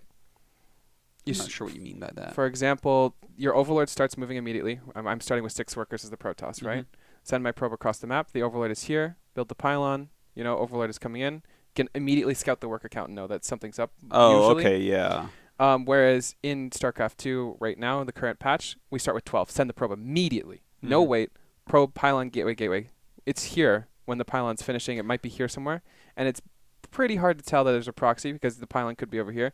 So the scouting in general has been really nerfed for Zerg. Remember, this is something that they rectified by increasing Overlord speed. In ZVZ specifically, it was a big deal. Think about it, because when we 10 pooled back in the day, you build 4 drones. 1 drone, 2 drone, 3 drone, 4 drone, spawning pool. ZVZ now, you're 12 pooling at the start of the game. Yeah. So you're already 12 well, pooling I think when that the Overlord starts moving, your spawning pool is started. Yeah, no, I see what you're saying, So but Russia's lost power because of the increased workers as well. Kinda. Yeah, like the really early game rushes definitely did lose power overall. Like, I mean, you can't 6 pylon gate or something. Yeah, you have less that you can cut. Yeah. People are getting into production facilities a lot quicker, whereas you could cut everything. I think they lost power overall since those days. They lost power, but I think proxy gate would actually be more powerful in this situation. Because I'm trying to think of how to word this. The Overlord scout in this match, or in this matchup in PvZ, also there's a chance that I'm cross and you can't scout me at all, right? Obviously in that situation it's just amazing, right? There's just no way. Well, you build the hatchery here, right? You build the hatch. Yeah. Overlord comes here. Nobody's here. You have to hatch first. You're not going to not hatch first in PvZ. So now you've got a 15 hatch, no scout, and there's zealots in your base. Well, maps like this don't really exist at all anymore for 4-player, but look at Cobalt that we're on right now, right? Cobalt is such wait, are we? I don't even know what we're looking at. Okay, yeah, we're back in here. Look at that mini map of Cobalt, right? Yeah. Just how much they spread out the maps now. They're like a lot bigger than they used to be. So on Shakura, sure, but like if you look at this, like you said, right, that's a little bit far, right? Yeah. So I mean, no, I agree. I don't think Cobalt's a good proxy map. I'm just saying in general, I think it's viable depending on what map we have. Yeah. I'm trying to think. I would love to see proxies more, but at the same time, if it's a 2-player map, it's more of a gamble than it's worth right now, because the Overlord's going to go across the map and scout no pylon here and know it's a gate proxy. Unless you're SOS and you build your pylon in your main. In which case, a proxy gate would be good, no? Yeah, I would say so. Like you can build 4 gateways. You know that. Yes, I do. Proxy 4 gates. You could have like 3 spines and be in danger. Yeah. So. Yeah, like it's scary. The only thing right now too is that Zergs are randomly drone scouting to block the hatch, which would be quite scary. Yeah. All right, let's continue. Interesting thoughts. I think there was a lot more diversity in the beginning of the game, but at the same time, I would trade it every time for 12 worker start because 12 worker start kills so much of that shitty downtime in the beginning of the game. Well, I feel like the downtime just gets pushed forward though. Really? Like okay, as a player, I don't mind building the 6 drones or whatever every game to start my game. But as a spectator, it does kill so much time. Does it? Yes. Does it? Because I don't feel like 6 pool. I'm still waiting for the cybernetics core core to finish. Like there's still going to build be a pylon instantly. Do you remember when you started your first Overlord? Like 6 worker start. It does so much. It's such a big difference. But we are losing a lot of diversity from it. I agree. Totally agree. But at the same time, I think it's a trade-off that I'm willing to take for a faster-paced RTS that's possibly more interesting to spectators. Yeah, obviously losing 6 pools sucks, but to be honest, there weren't very many proxy racks. Like proxy racks at like 8s. They're 8 at 8 or whatever. You remember 8 at 8? It was Reapers. 8 at 8. Oh yeah. Like that shit was popular, I guess. Yeah, I do remember that. But I'll take that trade-off every time. I think the game is sped up so much as a player. And we still have some diversity. We still have cannon rushes. We still have 12 pools. Yeah, no, there's still rushes. It's just it does remove some. Like the more time that there are things that you can do, obviously is going to add diversity. By the way. Very good micro. Like if this was a couple seconds later, he could lose both Marines. Because this Zealot gets in. It was like beautiful. This was absolutely beautiful defense. Yeah. I know you were simplifying. It's like, oh, you built a bunker or whatever.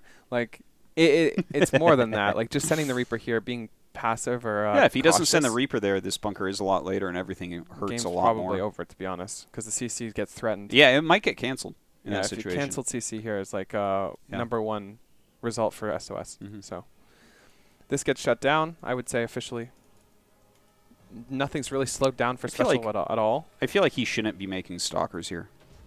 Right now? Yeah. Like when they get the bunker up, I think you just abandon it and go into your tech route.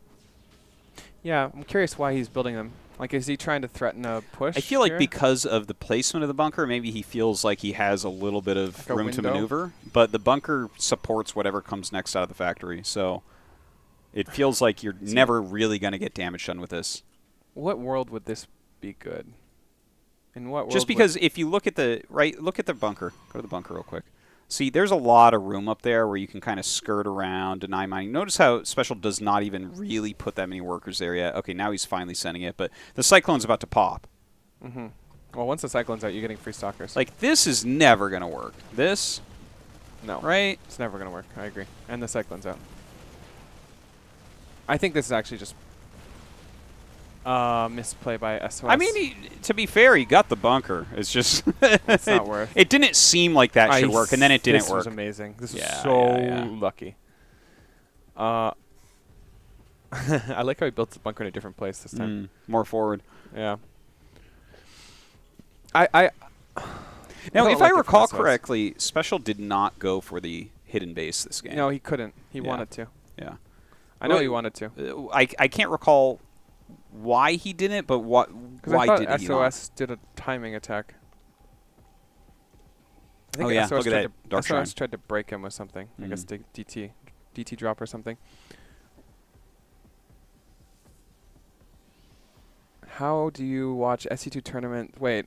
Well. Sorry, NoRegreT. That is bullshit. How often do you watch SC2 tournaments? There are like so much downtime between games, so 6 workers versus 12 does not really matter. Between games? I don't know what between games has nothing to do with what we're talking about. You saying that we should buff the between game downtime or what? Because we're talking about StarCraft games more quickly. Like what are we talking about here? That's BS. You got me, dude. I'm not sure. I think he must have mistyped because that doesn't make sense. I don't know either. Yeah. Okay. Nice try, dude. Though. Whatever.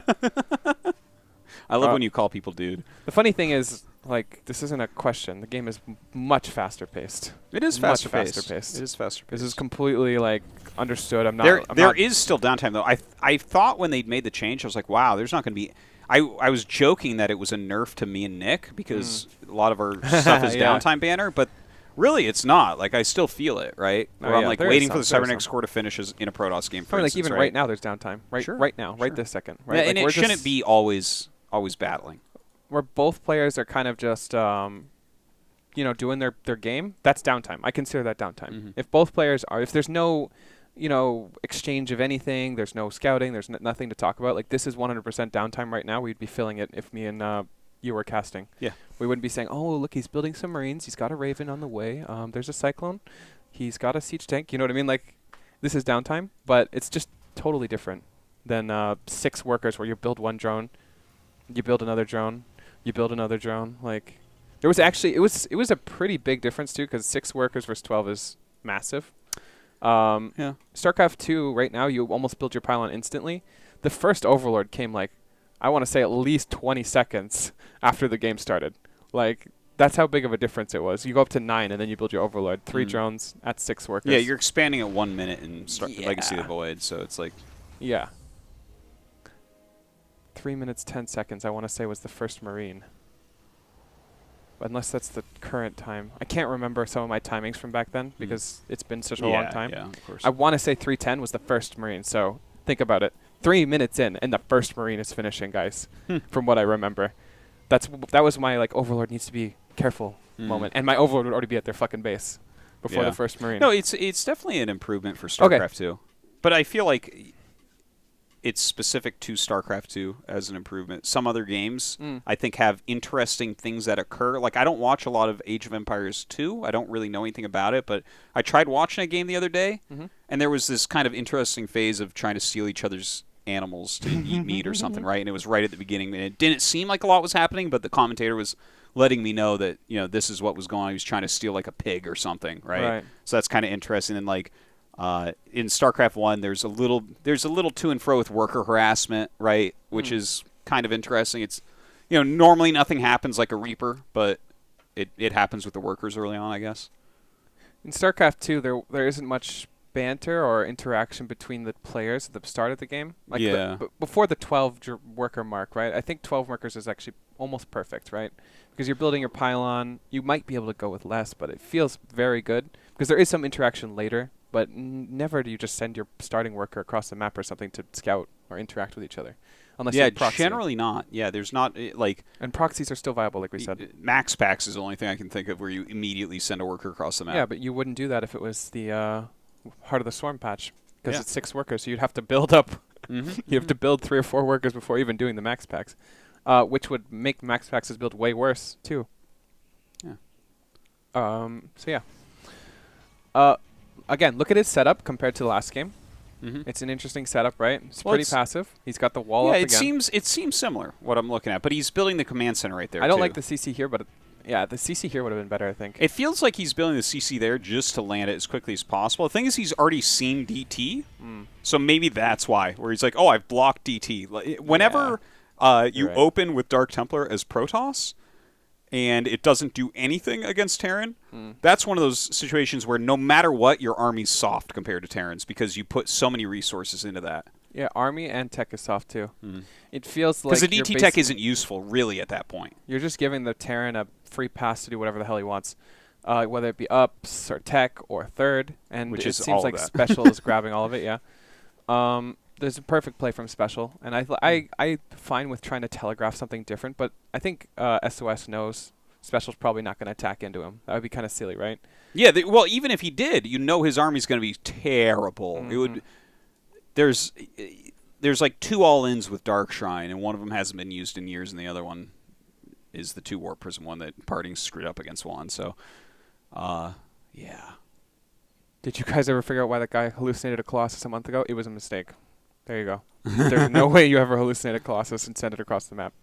That would be a mistake. So, yeah. It seems like SpeCial's reacting to what has happened throughout the game, and he's playing a really, really intelligent game based off of what he's seen and what has happened so far. Proxy gate into DT, defended everything perfectly. How many workers has he lost this game? 5. This is totally reasonable, especially considering it's DT. Yeah. Would have been nice if that was targeting the Prism instead, but what can you do? Don't worry, you got a shot off. Can't be perfect. So what do you think about spawn locations in TvP on this map? Because I think they actually play quite a big role in the matchup. How so? Like, for example, if this is cross position, this push probably not even going to happen. Yes, yes. Actually, I remember there was one game where it felt like that's what changed the outcome. What game was that? I was talking really heavily about it, where it was Fantasy playing, right? Fantasy in a TvP on this map, where I was like, wow, Fantasy's playing real well, and then he ended up not winning, and I felt like it was because it was cross spawns. Because he was doing these wonderful pushes and stuff, but by the time he gets there, there's another warp in round or something, trying to right? think if I think I remember this game. Yeah, it was a beautifully played game. Yeah. Let me get the actual player it was against real quick, because that's gonna... Wait, Innovation played a map on this game too, didn't he? Or oh, it was Innovation. It was Innovation. You're right. Innovation versus who, though? I'll just bring up the season. Yeah, I remember that game because Inno played a fucking phenomenal TvP. I felt like he played so great, and then he just started getting worse ends of the deal. Like, it felt like everything bad happened that could. I think it might have been against Trap. Yeah, I think it was the game against Trap. Yeah, it was the game against Trap. I'm really remembering it now. Yeah, Innovation Trap. Yeah. Man, imagine he lost the series.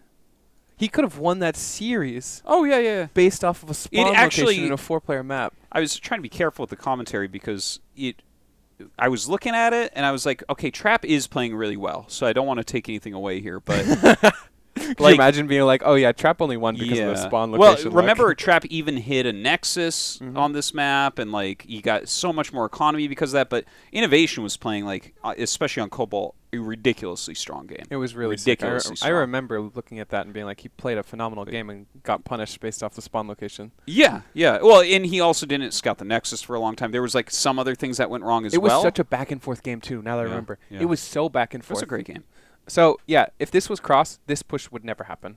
Well, it should not, but I don't think Innovation was still doing it. Yeah. It's like you can't just sit back. If this proxy gates didn't exist, it certainly wouldn't. But the problem with cross on this map, first off, look at this fucking middle of the map. Holy cow. This is the most wide open middle of the map ever. Secondly, it takes forever to cross, and thirdly, they have infinite amount of like circumference where they can circumnavigate your army, go around here or somewhere else or whatever. And the thing with that is Protoss can recall home after damaging you, and the push itself just is way less effective because it's slower. So it generally doesn't make any sense. I guess he doesn't even go for it anyways. Maybe, I can't remember. By the way, guys, if you're a Terran player, you should always do this. Do what? Try to put on some presence on the map and take a third at the same time. Oh, yeah. It's just the way you should play TvP. So if you're a new Terran player, try taking a third and pushing at the same time. That would be some... You always want to do things behind other things. Yeah. This is really cute. A lot of Terran players right there would have freaked out and sieged up. Special doesn't give a damn. He just keeps walking. Yeah. He's very aware of his army power. Yeah, you lose so much momentum sieging there. And he's just on top of it. And look at SOS's army. This goes back to the DT opening. If you open DT, your army is just soft. That's the way that I like to put it. Look at this. Look at the actual army itself. 6 zealots, 2 claws. Like, that's not. You don't have anything. At least he has charge for the 5 zealots. Yeah, none of this even matters though. It's like you can't do anything with it if you open DT. Yeah, the one thing you can do is what he's doing now. DTs are really good here in this. Being able to harass and counterattack is probably the only strength that SOS has with the DTs right now. So it's nice that he does it. I think this actually does so much. From what I remember, SOS just keeps coming in with DTs and it does so much. But he just doesn't have enough substance with his army here to defend the push in the long run. I think he also fucks up. I remember Colossus just dying randomly. Yeah, something like that. Not SOS's day, but Special played such a phenomenal game. All right, let's watch the rest of this push. Raven's a little bit forward. I think this was an overzealous disable, but at the same time, think about it. Let's think about it from a Terran perspective. If you disable these 2 Colossus, what happens? Well, he has to retreat out of the area. Exactly. So he has to retreat. There is no other option here. So that means that you get this position almost 100% of the time. And you can see he doesn't wait. He doesn't think. He doesn't siege. He doesn't do anything. He just goes straight for that position that he wants right here. So this was always his goal. It's a little overzealous because perhaps he could kill the entire army if he pushes forward and then disables and sieges up or something. But I think this, I don't think he has enough. Well, force fields. Is what you're looking for. Yeah. No, continue what you're saying. Then I want to talk about he doesn't. This is more of like if we were going by statistic plays, this statistically seems like it would be the most effective. So just to get into position, to get into position feels statistically the best thing you could do here, especially with 2 tanks, 2 mines, and that's the way he can achieve it. So you may look at this and be like, whoa, like he's not going to be able to kill these Colossus, but at least the position itself should be enough. Yeah. Okay, so something I want to talk about, and you just saw me hovering to just double check the math on it, right? So disables are for 8 seconds, force fields are for 11 seconds.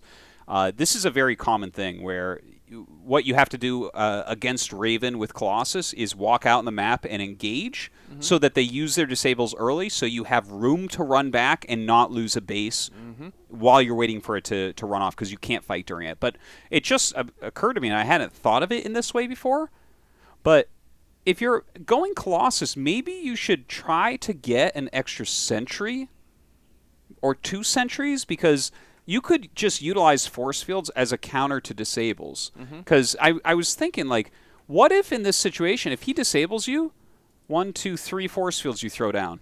Because by the time the force fields go away, the disable's done. And then you don't really lose ground. And I feel like, because we see a lot of games won and lost off of disabling Colossuses for timing attacks, right? Like that Stats Innovation series, remember that? Where like Stats didn't come out and engage and then he just insta-dies. But it seems to me like force fields could be a solid way to do this correctly as long as you're engaging them in the right area and then you don't lose any ground.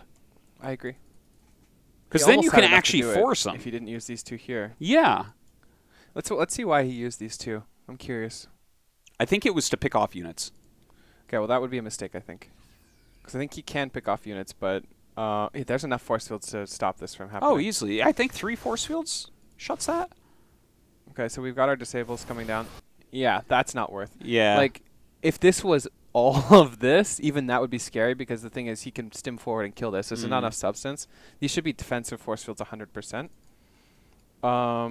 This should kill here, and then I think 3 force fields back up, warp in. Yeah, I think the problem is I think he's scared is he's going to get slow pushed in, right? I think he's scared that 1 tank siege here, 1 tank siege here, then move up, and he gets in this position. He already has charge and +1 armor. Like I think he can break out of this over time. Sure. But I think in this situation, like optimal play because also you're already never so Guardian soft. Shield here because you're not playing on fighting. So yes, that's a really good point. Yeah. I think that though Guardian Shield is something that you instantaneously do. It's just like it's in the Protoss brain. The second any engagement's happening, you Guardian Shield because it's so strong. Right. But you're definitely right. Like he should have saved energy here. And I think that this is an area that Protosses could really improve in with Colossus play, and they're going to need to because Stim is going to be 21 seconds quicker. But like I think really optimal play here is walking up, taking a couple shots, kiting back. Wait for the disables and then go for force fields. Exactly. Yeah. Right? So you can actually force the disables here by playing around, and then you have the retreat. Right? And if he really stims forward, you can just do it.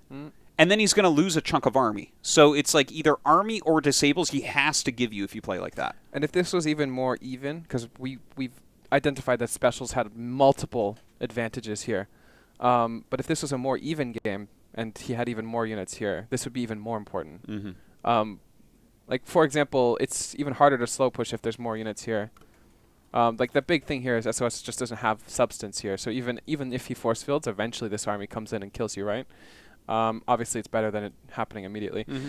One other thing to think of, I don't think Protosses really think about this stuff, though. No, I don't think so. I don't think anybody really thinks about this stuff, besides possibly the Terrans. Wait, which things specifically are you saying that the Terrans think about that Protoss don't?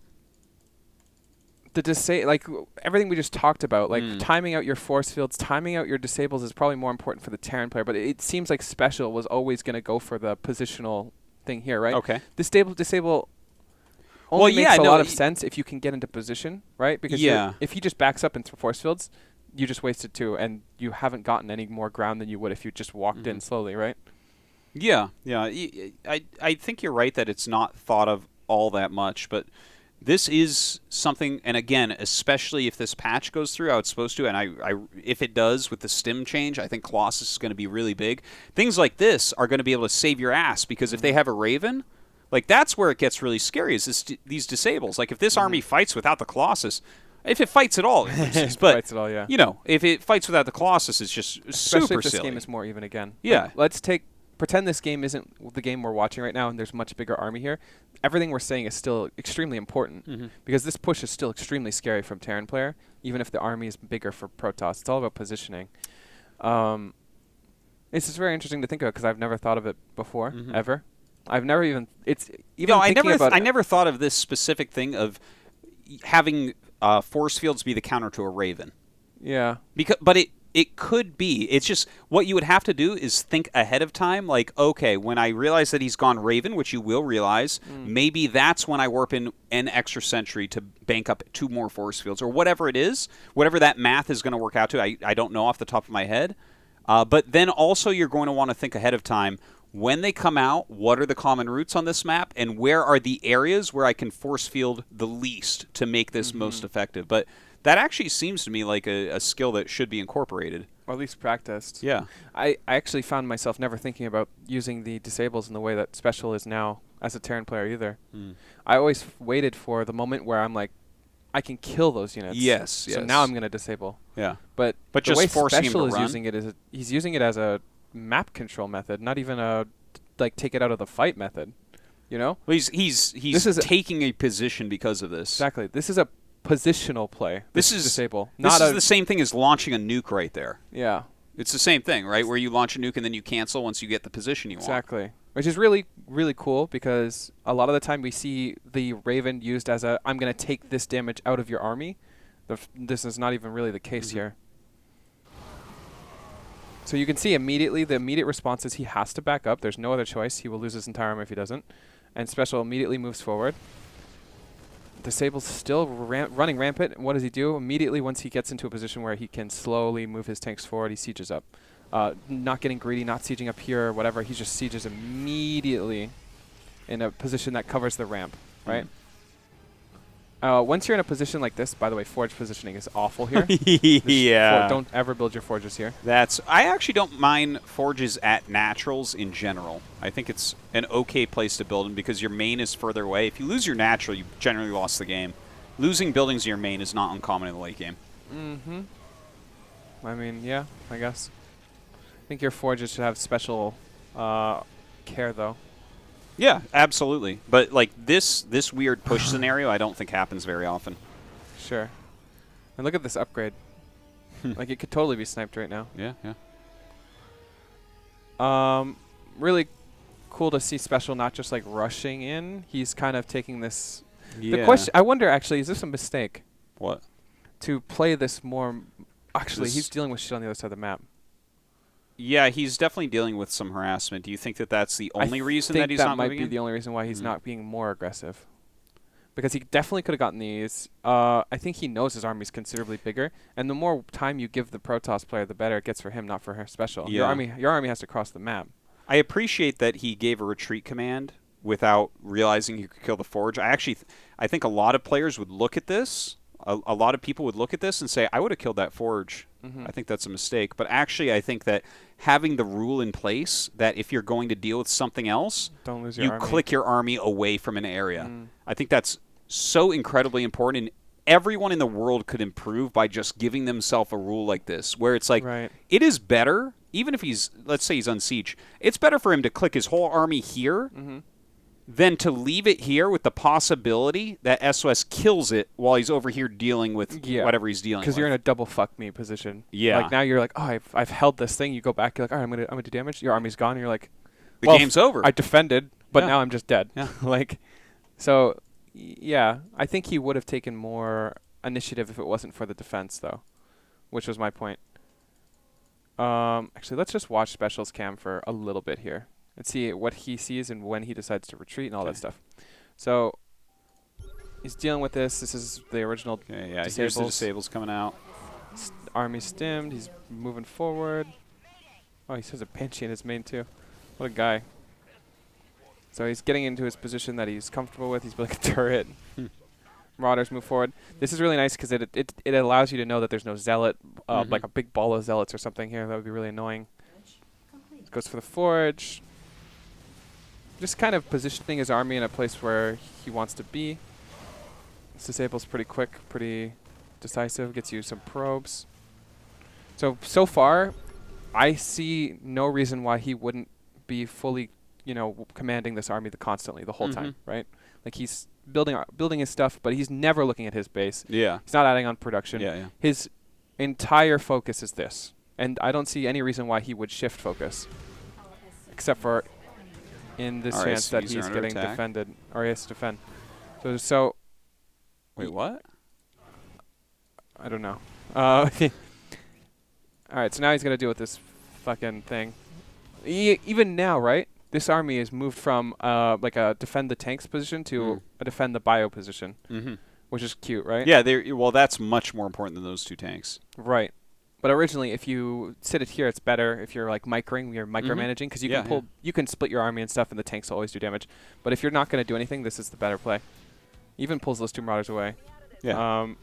And, I mean, we can look at it as that is theoretically a mistake, but this is part of the reason why he's a very good player is because he's prioritizing saving SCVs. He already knows that he does have an advantage on the other side of the map. He needs to not lose what's going on over here. Yeah. Oh, my God. This is so annoying for the Terran, by the way. Like, Special does not want to be looking here. You can see how little... He's basically giving the bare minimum of attention at home that he can. Like, right now, this is so obnoxious. I can tell he's fucking annoyed. Like, yeah. You see, he wants to continue here. He's like in between a rock and a hard place right now, where he knows he's kind of not really on a clock, but his army is the most effective right now, right fucking now. But he can't really do it what he wants to do with it because it takes so much like mechanics to do that. Yeah. This was fucking cool. Think about it. Like, as soon, the instant he knew this was done, he fucking went. Not a split-second decision. Like, watch his camera, guys. This is incredible. So, he's kind of doing whatever. He's still dealing with this fucking DT. It's really obnoxious. He's kind of feinting his army around. He's got to manage his economy, make sure there's not like 30 SCVs at one base. This is also really important. Almost more important than saving your SCVs is making sure they're efficient. He's setting up the attack at the same time, by the way. Like, he is getting ready to do this push. Like, there's no question that tanks moving around in the Raven positioning is all getting ready for a big push. Okay. This is the second he knows he's dealt with it. Yep. This scan DT, that, you know it's time. This DT is not getting out. The Prism is leaving. You're probably not going to have to deal with anything. Watch his camera. Go. Instant. Yeah. Instantly goes for the offense. So let's watch him attack. He's not paying attention at all at home. He's just doing the fight. Look at that. Oh, yeah. What an incredible fucking game. Special just dominates a little bit. Yeah, like, and SOS almost fought back. Yeah, here. if you think about it, if this timing was just like, I don't know, 20 Slightly seconds. Off. If he had one more warp in, it's over. SOS holds everything. Yeah. If he has one more warp in round.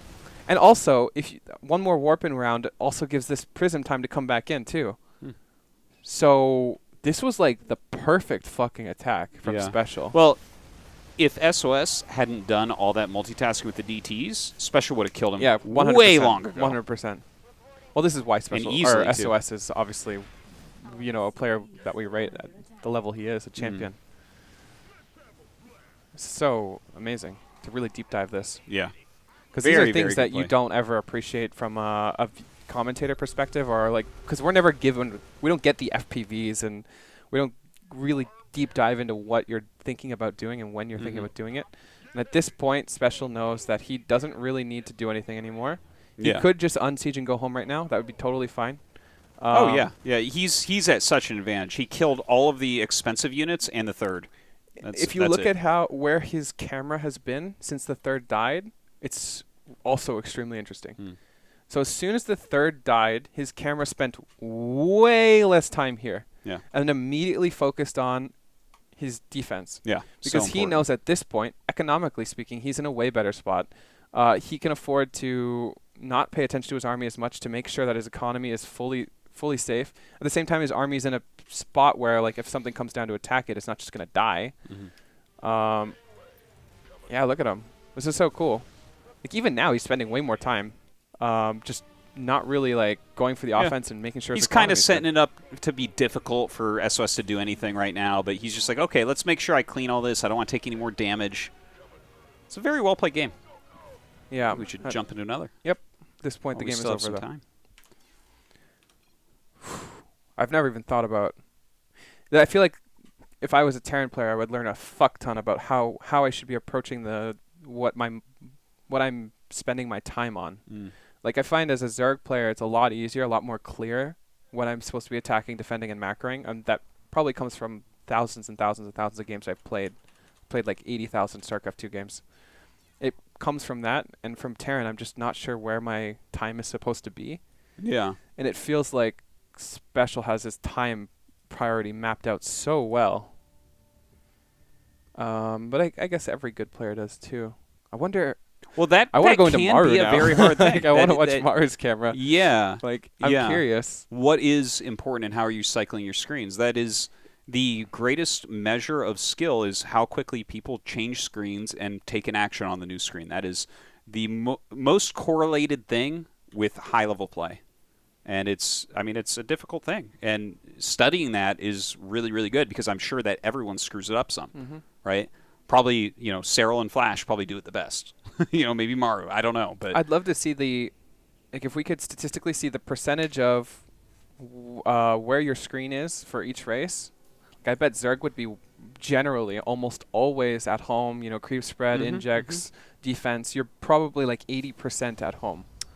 And then 20% on the map. Terran is probably screen. On their army, and Protoss is on their warp prism, right?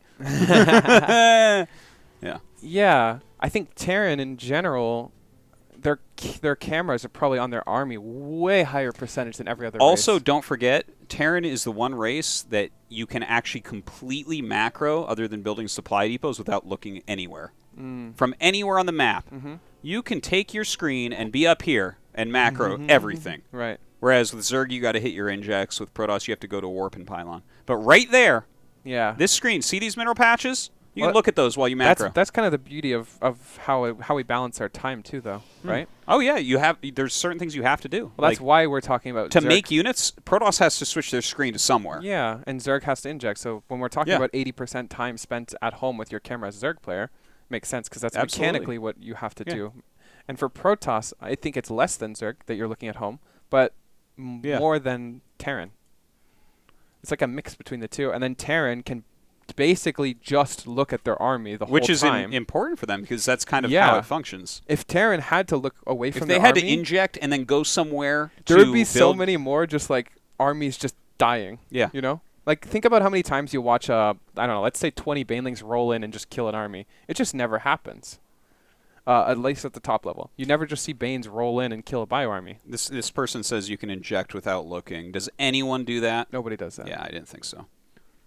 You have to aim on the minimap. It's ridiculous. It's not, plus at that point, it's just you can cycle through it quickly, though. People are very quick at it. Yeah. SpeCial's inject timing is actually insane. From what I understand, he doesn't use the macros. So, yeah. It's not worth injecting. Especially Zerg doesn't really need to do that. I think if you were a Terran player, you probably would inject from the minimap. But Zerg players don't necessarily need... You don't sit your army in a position like that. And if you do, you don't even need to inject at that point, because you're about to kill them. Or you're about to lose. Like that. To be honest, cycling your screen back to do things like injects is one of the things that feels really good to do. I agree.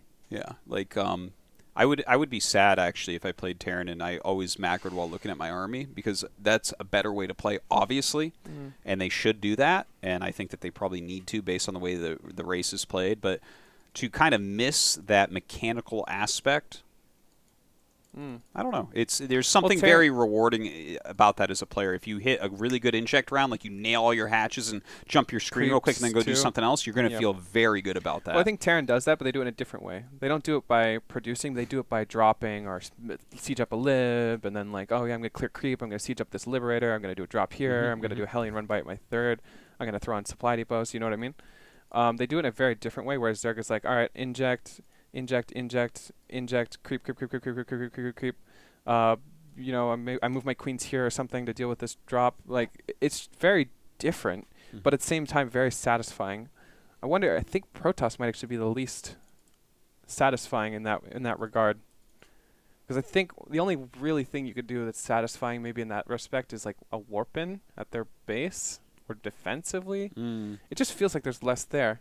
Yeah, mechanically. It is. No, it's true. Obviously, different races have different things that they need to do, and yeah, I'm not saying it's a bad thing, but I think that I wonder if we surveyed everybody, like a whole community, and we asked which race do you think is the most fun to play? Do you think that they would say Terran? Yes, I think so. And I think they have the most options for what we just said. Yeah, like these well, I think moments. You know, different people will have different opinions, but well, yeah, I'm actually shocked as someone that plays a lot of StarCraft 1. I'm shocked that people even play Zerg and Protoss because Terran's so much fun to play. You know, it's just there's something that's truly fun about it. And in StarCraft 2, like you're so busy attacking around with units, it's just like very active and cool in that way. Every time I play my off race and I beat somebody with my Terran, I feel like I'm a million times better than them. I don't care who they are or how well they played. Terran is the only race that earns 100% of its wins. Yeah, I feel like I saw that meme. It's so funny. I mean, I kind of agree with it to some extent. I feel like unless I do something really dumb, I just played better. Like I cleared creep, I did my drops well, my army positioning was great. Like I just did everything right. Whereas when I win with Protoss, it feels like I made an army and then I clicked it and it died, or they died. You know? I think it matters a lot with style as well. Totally. I guess if you do mech, it probably is less like what I'm saying, you know? Yeah. It's more of like a just push and go style. Yeah. Whereas if you're kind of hitting everywhere and eventually they crumble, that definitely has a different feel. So again, Special dominates this thing. I think it was like the exact same openings, basically. I think this was a mistake from SOS, the proxy gate. The one thing that he hasn't done, which you said you thought was wrong, was add on those more stalkers. Yes, he changed it completely this time, right? And he's the one that hid the Nexus. This is so smart and so dumb at the same time. Okay, guys. Actually, you know what? It's not dumb. It's just smart. It's a little dumb, but not really. It's smart and dumb at the same time. This makes so much sense because, again, if you play into what SOS did the first game with that weird stalker thing, he's not doing it this game. He's building a Nexus, but at the same time, there's no Nexus here. Did Special's Reaper die? No, it just got past the Stalkers, actually. Yeah. Oh, okay. That's a little scary for for SOS, but I guess there's no way in hell the Reaper comes up here. Probably not. All right, let's hit it.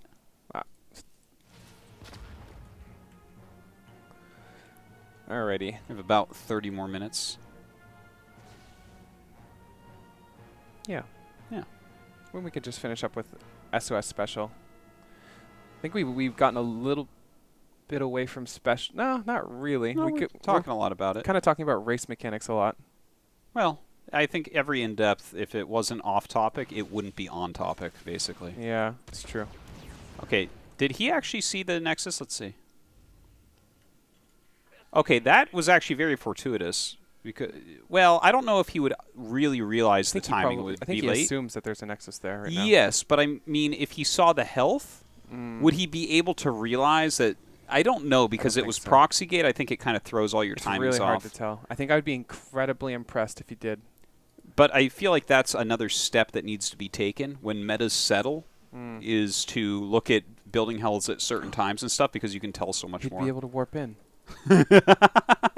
See, it's disruptor drops. That's the meta. Yeah. Next patch. Can't wait. Juan, if you're here, would you be able to tell? I don't know if you're here. If you are, would you be able to tell that this Nexus was late?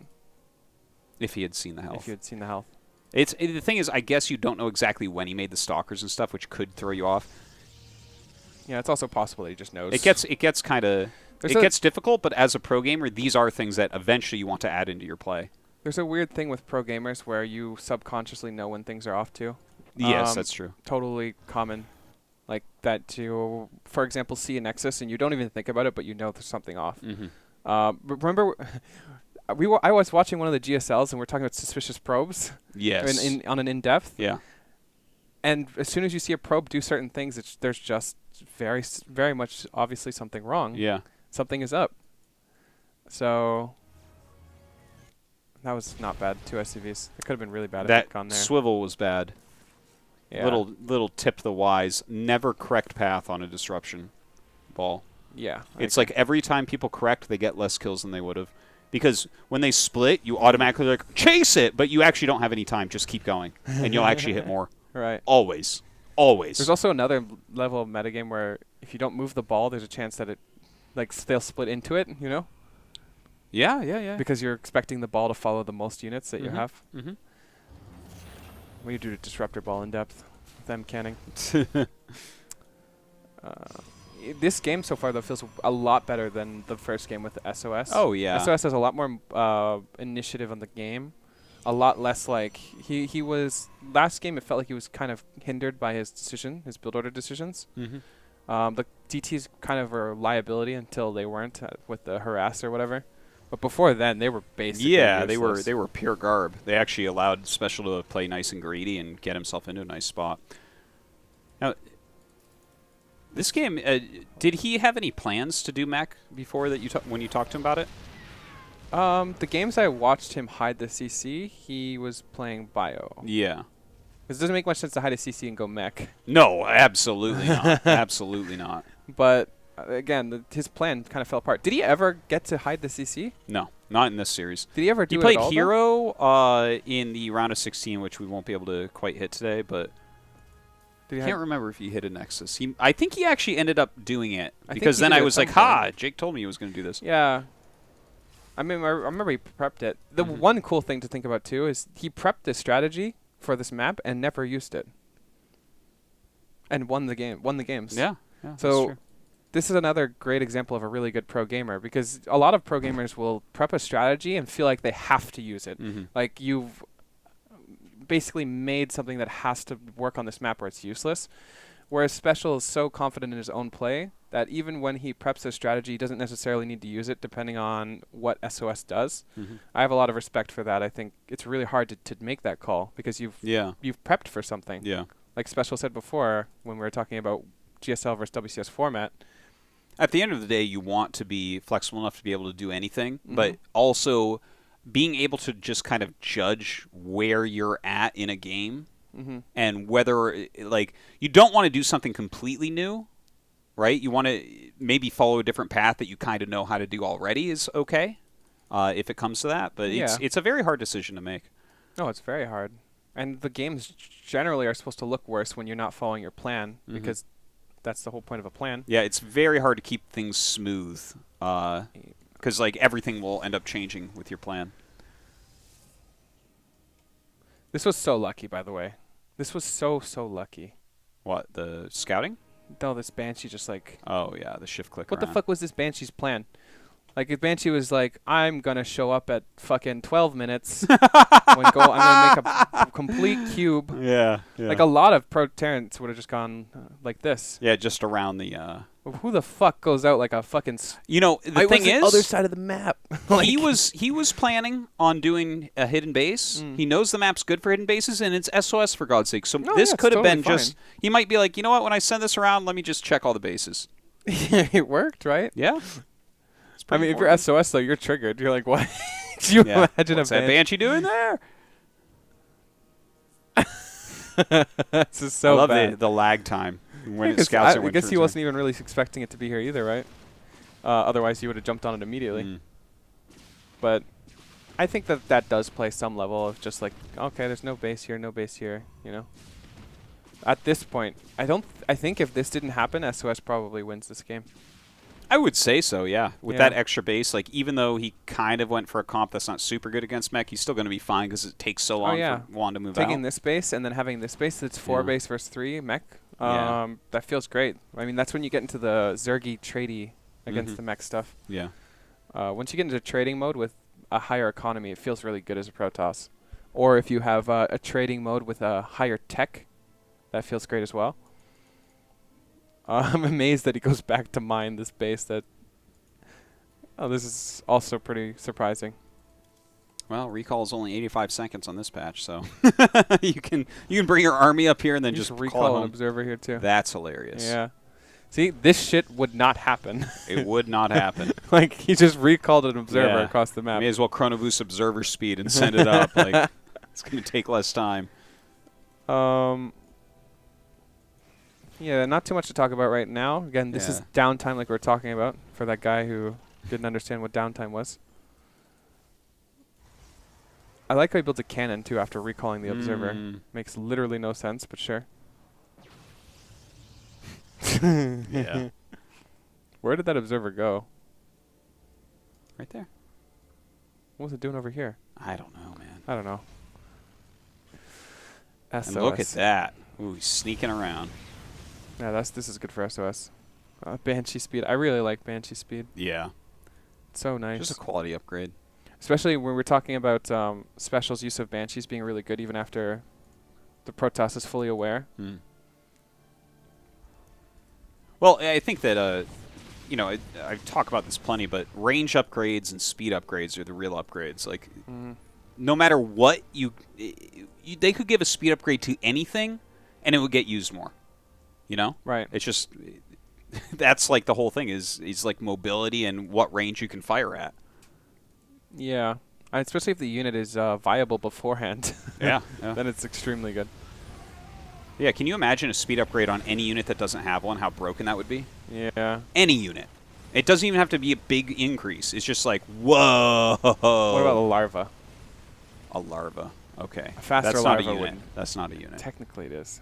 If you could control your larva, then that would actually be really good. Would be Can so you imagine sick. taking a group of larva and sending them out? That would be so sick. You could have larva groups everywhere on the map. Let's do that. Why not? Why not? Why not? Because we're not the designers. Let's do it. Let's move our larva around. Come on, guys. We could. Oh, that'd be so cool. We could micro our larva next to our pat. Please. Oh, yeah. Blizzard. Yeah. Blizzard. It'll make Zerg so much better. It'll yeah, be so can you fun. imagine as well? Like, you we could could just pick up our larva and put them in overlords and stuff, so you couldn't kill them. I'm trying to think of like real uses where like that's a real use. Yeah, no, but like for instance, if you're waiting your 100 minerals, just send your larva towards where the overlord was going to go anyways, right? You have to count out which larvas are going to be where. Oh, and creep spread would be so much better then too. Let's do it. That sounds great. It sounds amazing. We should try it. Can we just try it, Blizzard? Okay. Larvae aren't allowed to go through a nidus? Yeah, they're not allowed to go through niduses, okay? I'll give and then you know what you could do is when you nidus, you send larvae through the nidus, and then you put them down on the ramp and turn them into eggs so nothing can come up. You see, it would be so fun. Damn. This would be such a good... Get out of here. No larvae through niduses. I'll put my foot down on that one, though. Oh, you're just ruining everything fun. No, we can't do that. We need to at least make it balanced. Larvae, I mean, they take a little bit while to kill. I'd like drop them into your base to scout, just run around your base with my larvae. Wait, they still die off creep, though. Oh, no. No? No. But then you could just why walk would your they larva move? across the map. Yeah. That's the whole point. I have like a group of larvae somewhere. You go to land your command center, I just turn it into an egg. Blocks it forever. No, you can't. You can't walk off creep. That's Blocks like, it forever. That violates like the... As the egg is just about to finish, I cancel, but another larva walks in and turns into an egg. No, you can't. You're just never going to expand. You have to have a maxed out army to kill it. I'm putting my foot down on that one, too. Larva can't go off of creep. Okay. That way you can still do stuff with them, though. Well, now creep spread really matters. Yeah, that's what I was saying. I didn't think you meant... what the fuck, by the way? Let's go over that fight. Yeah, back that up. That fight was crazy.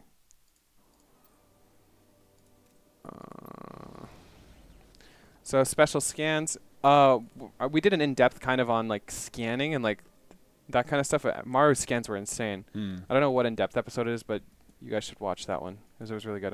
You probably already have. It's like episode 1 or 2. Yeah, we were talking about that. These scans are so important. Yeah, just spotting the army in general. Like it allows him to kind of plan out where he wants to fight. Without knowing where the army is, you can get kind of surprised. But hey, look at that. 3 scans in a row on the army. Yeah. And this time he scans in a different... Like the army is pretty much in the same spot every time. The first scan was like this, and then it was like on top, and then it's over here. Because sometimes there will be a split.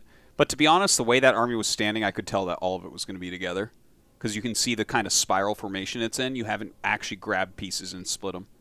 Yeah. You know what I mean? Where it's like a perfect circle and the units are kind of mixed up in the... You know what I mean? Like, as you tell units to go to an area, they do that. Yeah, sure. Whereas if you told them to go to an area and like then now? split some off... This is a pretty big ball for that. Kind of. You can tell he clicked here. Look at this. That Marine is not having a good time. Look, there's one right on top of that Hellion. There's a Hellion inside the other 2 Hellions. Yeah, he definitely clicked This is right some here. sort of hellscape. These Hellions did something bad in a previous life. Half of them are shooting, the other half are just like trying to go here.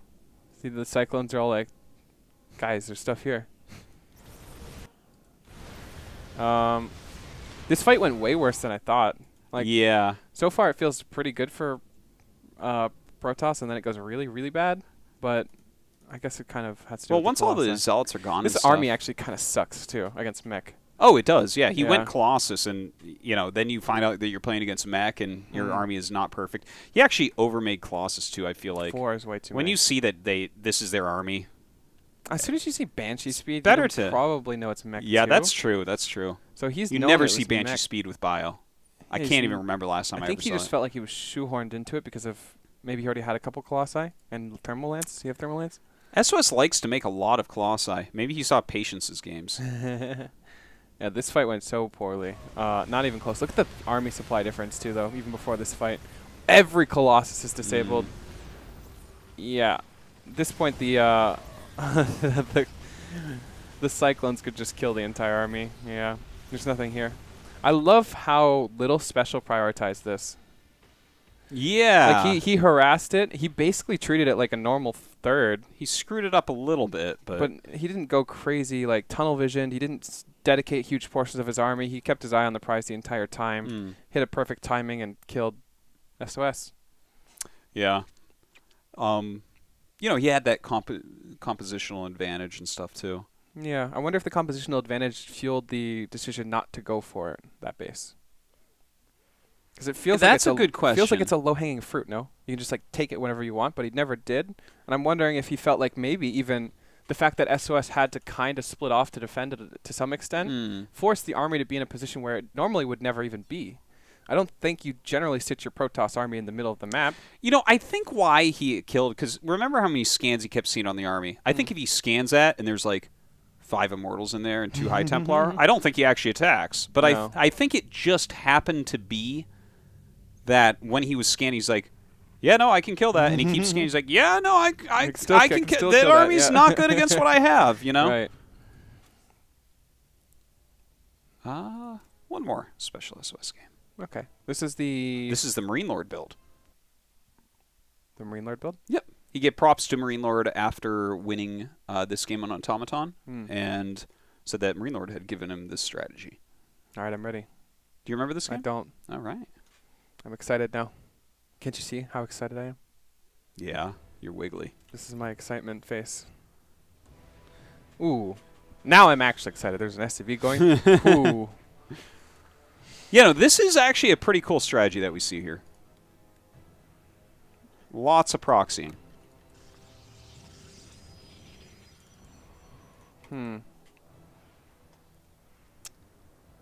Yeah, so far Special had an extremely well-prepared strategy or series. See, I don't think you can ever have a series like this in a WCS format tournament. You know what? I think you are mostly right about that. The amount of plans that you'd have to be...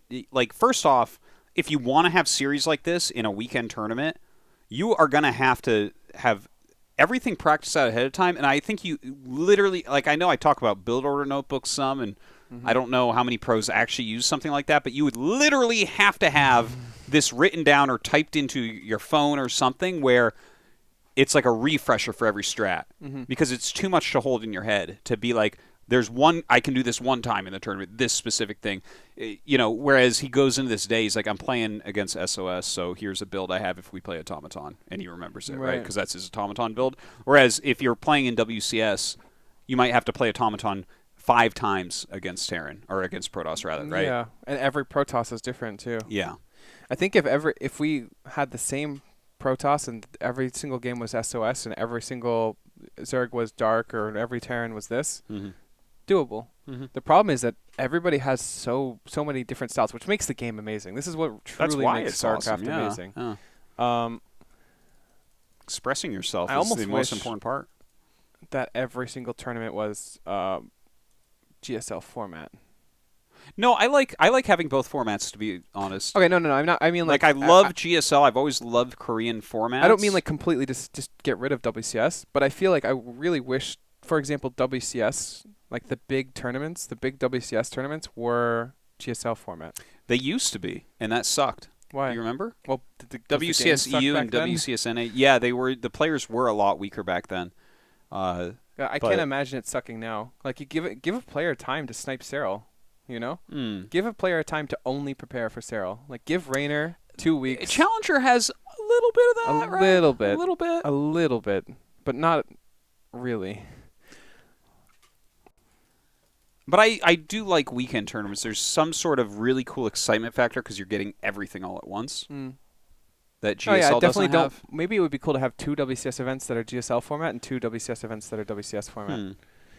I would just like a variation in the West because there is no variation in the West. It's all WCS, and in the Korean side, it's all GSL. Well, there's going to be a slight variation, right? Because there was WCS Winter, which was different this year, and then the 2 Kiev stops is different from the DreamHack Montreal. I mean, like, so it's slightly different formats, but I know what you mean. They're all weekend tournaments, right? Yeah. What can you do in 3 days? It's not like you can prepare for certain players. Kind of can, but kind of can't at the same time. Honestly, I think they should do it more. Like, I think, for example, SpeCial, if he thought he was going to win WCS, he should have prepared for Serral before the tournament even started. You know what I mean? Okay. Like, but if you're so good that you know that you're going to get to the finals, you should ask yourself. Well, first off, you're already Serral, but well, SpeCial, I think he would expect a top 4. A top 4 would not be surprising. Yeah. Top 4, he would have a 50% chance of thank you.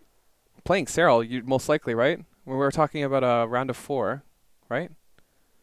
So half the time he's going to play Serral in a round of 4. I think prepping for Serral would be a pretty good choice. You should ask yourself who can defeat me in WCS if you're SpeCial. Yeah. Who can it be? Serral? Yes. Well, I think, to be fair, though, like, if you are off your game at all or someone brings a nice pocket strategy against you, I think there's a lot more players that can beat you. Like, of course. But you can't prep I those. felt like Juan was definitely favored to get very deep, but you don't know when you're going to hit someone in the bracket. You know, you don't know if someone's on a good day. Like, Neeb can beat him. Yeah, of course. You know, right? Neeb, I would say Neeb is good chance of but I think you can get that to more players. You know, I would say that there's probably like 3 Protosses in Europe that have a really reasonable chance, maybe a Terran or 2, you know, maybe 2-3 Zergs have a chance. Frodog says Serral is overhyped. He was good for like 1 tournament. Frodog, what? He's the first foreign world champion. He's won like every tournament. I hope you're talking. I don't even. If you're talking, no. Just won Home Story Cup and everything. Do you watch StarCraft? Are you trolling us? So, this was funny. The probe scouts the racks coming in. Like, why is this? Is this the second pylon? Oh, this is the second pylon. This is funny. Frodog said home story, question mark. Frodog, just stop talking. Please. Thank you for your input. Yeah. My nerd. Thank you, but no But thank Serral is the best Zerg player. He is really, really, really, really good. The fact that the fact that Rogue says that Serral's the best, I mean, what else can we do except take that as... So, he went to... Wait, where's the second pylon? Wait, why did he... I thought that probe was actually the second pylon probe, but it's not. Sorry? Have you seen this? Yeah. So, when I saw this, I thought he was going to build his pylon here. Oh. He's actually just looking for a barracks? like, what? Can't be a factory at this time. Yeah. Who sends a barracks into the main? Well, you can see the edge, too, right? So you could see if there was something right down there. Yeah, but there's no jump spot even here. Yeah. Well, I don't know. Here, let's hit play. Let's see. This is so great. Like, That's so funny. Especially you're sitting here and thinking, wait, what? Like, what? I remember this game. This game was insane. Do you remember this game? Yes, no, I remember this game. Does SOS take this as his NAT or something? Yeah, man, of course. He's SOS. It's a gold base. You get minerals quicker there. I don't know if you knew this. But trust me, I know this. Yeah, you would also know take this. my naturals there. If I was a Protoss, I'd love to be an SOS or Haas. So hold on, we should show the factory and stuff too, right? Yeah. I can't believe how well this all worked out. Like, SOS seems to not really be respecting the proxy, it feels. Like, as soon as he scouted it, he just left. Like, there's no pylon here. There's nothing, like, I don't know. It feels like he just doesn't really care. And to take a Nexus here... Well, he can't make another pylon yet, right? Like, yeah, but take a Nexus here after being proxy raxed feels like literally no respect, no? Yeah, I agree with that. Like, I would take my natural. If first off, he was going proxy rax, he's going at least factory. Yeah. It's almost like he's really counting on that not being scouted, but he also has a Stargate out there, and yeah. It's kind of weird. It's kind of weird. It's very weird. SOS, I love the engineering bay, by the way. Yeah? Why? Because you got to ask yourself, like, what completely wrecks me here? Yeah, that's true. And a Stargate would just destroy him. Yeah.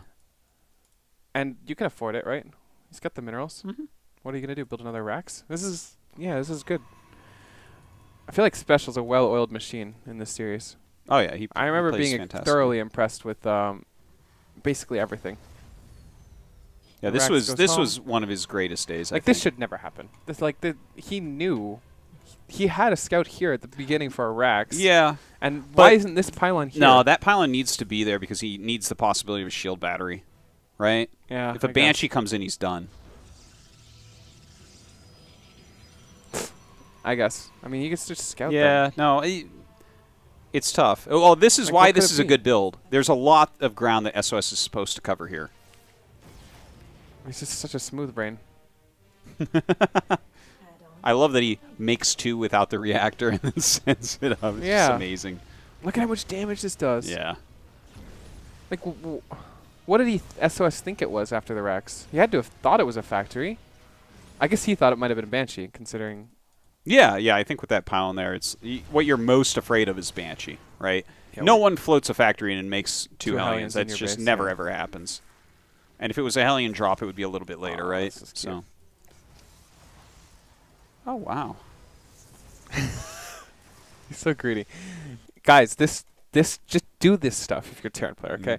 Like, even though... Just play like SpeCial. If he loses his mine here, and doesn't hit anything, the mining time is already worth more than a probe. Yeah, that's actually very true. It's really well said. So he's losing much more than 50 minerals by not mining for this long. Yeah. So even though you're like, oh, I just grabbed that probe, at least it's something, you're getting way more value doing what he's doing. That's actually kind of a complex thing, is trying to value like things like denied mining time versus actual damage. Yeah. Damage is so easy to quantify compared to lost mining time. SOS does a really good job, too, because he's not fully not mining. But still, this is worth way more than 50 so far. He goes for it again. Okay, this time I probably let it go. Yeah. Yeah, the retargeting is amazing as well. Yeah, now he finally gets back. We should time that. Well, we don't have that much. Let's do it real quick. Is this the first time? Okay, so he hasn't been mining this side of the mineral patch since 3:30 already because of the Hellions. So, I mean, it's like a solid 30 seconds of idle. Yeah. Jeez, look at that. Crazy how much time. That was like 43 seconds of the bottom patches being idle. That's crazy. That is so many minerals. He's down in workers. He has this weird gold base. But SOS feels like he's in a really bad spot now. Like, you have to feel a lot of pressure because he not only is his gold base scouted, but his Stargate tech basically did nothing, and he lost a bunch of mining and workers. Look at the Reapers. How many workers have died? 12. Yeah. It's a beautiful game from SpeCial here. Oh, look! There's that Banshee. SpeCial just outplayed. Well, this was very much a strategy. Like, he executed it well as well. But this is, definitely props to Marine Lord for the build. Yeah, I think SOS did a pretty bad job of everything, though. You know, I think that SOS thought that he could dictate this game after the proxy. Like, maybe he just assumed it would be, you know, the factory at home into a command center, which is pretty common. But, yeah, I guess he did not really realize. Oh, my God. So funny. I remember at this point, it's pretty much 100% special wins. I remember thinking that when I was watching it. Yeah. I remember I was pretty happy for him because that means he gets out of the group. 4-0ing SOS is pretty neat. Yeah. I did feel like SOS was kind of sub-SOS, though. Like, he did SOS things, but they didn't feel as well thought out as they normally are for SOS. Yeah. Can't believe, like, these Marines just walk across the map and fuck things up. Like, how often do you see just Marines come over and kill a bunch of stuff? Well, it's going to be more common now with 100-second stim timing. Yeah. Look at the Bedevex weren't even here. Can Life compete after 3-year ban? No. He's permanent ban. There's no 3-year ban. What are you talking about? He should be permanent ban, too. Basically messed up esports in Korea. So, yeah, I mean, strong game. Strong tournament from Special. I wish we had more time to go over some more Special stuff. And we can do another special. Well, I think our next special episode will be offline. Yeah, so yeah. We'll get some actual special This is more content, like TvP/special. Yeah. Well, we were talking about the balance stuff so much, too. Tournament preparation, too. And, like, GSL versus WCS, which is interesting. I thought this episode is unique, but definitely not deep dive like Patience style. You know? Yeah. That was, like, almost exclusively Well, we had Patience. the patch stuff to talk about and stuff. And, I mean... We always have so much to talk about. You guys should have seen us. We actually talked about some really interesting shit for like 30 minutes before we went live. And Jake was like, we should have done this on the show. I'm like, let's start the show. It was so good. We were talking about basically StarCraft skills in other areas of life and other games like chess. And we were talking about how brains are like developing.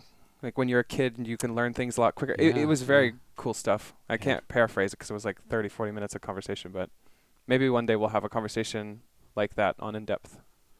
Yeah. Well, let's jump to some Patreon questions here. Of course, you can support us on Patreon, and the people who support get to ask questions in the Discord. If you want to join the Discord, it's getting pretty active, and people are having a good time talking. If you're a real hardcore nerd that doesn't care about Twitch chat because it's just spamming memes. This is actually where people actually talk about the game and interesting things about it. And we have a live discussion. In there as well. Yeah, we have a live discussion channel where we talk and other people talk. So if you want to talk more strategy and more like that kind of stuff and less memes, go ahead and join us there. The link to the Discord channel is on the YouTube video, and also just use the in-depth bot command within the channel, and you can get it. So some of these questions are for special. Which we'll skip those. Let's see. Okay, that's training methods. That was for special. Special's training method is literally just grind. He grinds like he's one of the biggest grinders in our house. So. Okay, you asked him that one. Okay, these are all for Juan, so no questions for us this week. But that's okay. Yeah. Yeah, I think that's about it. We're definitely going to be mixing up the content very, very soon. Yeah, we'll have a very... let's schedule. We're on that week. Wait, no, everyone goes to Kiev this week. Next week, right? Yeah, everyone comes back on the 16th, I think, from Kiev. Okay, so probably... in 3 weeks we're going to have a really sick episode that you guys are going to love. Yeah, it's going to be sick. We're going to have an offline-ish stuff, so just be ready for it. Yeah, and we have some other in-depth updates. We will fill you guys in on that. And yeah, thanks for watching. I guess that's it. You got anything? No. Support us. We love you. Yeah. All right, guys. We will see you next time.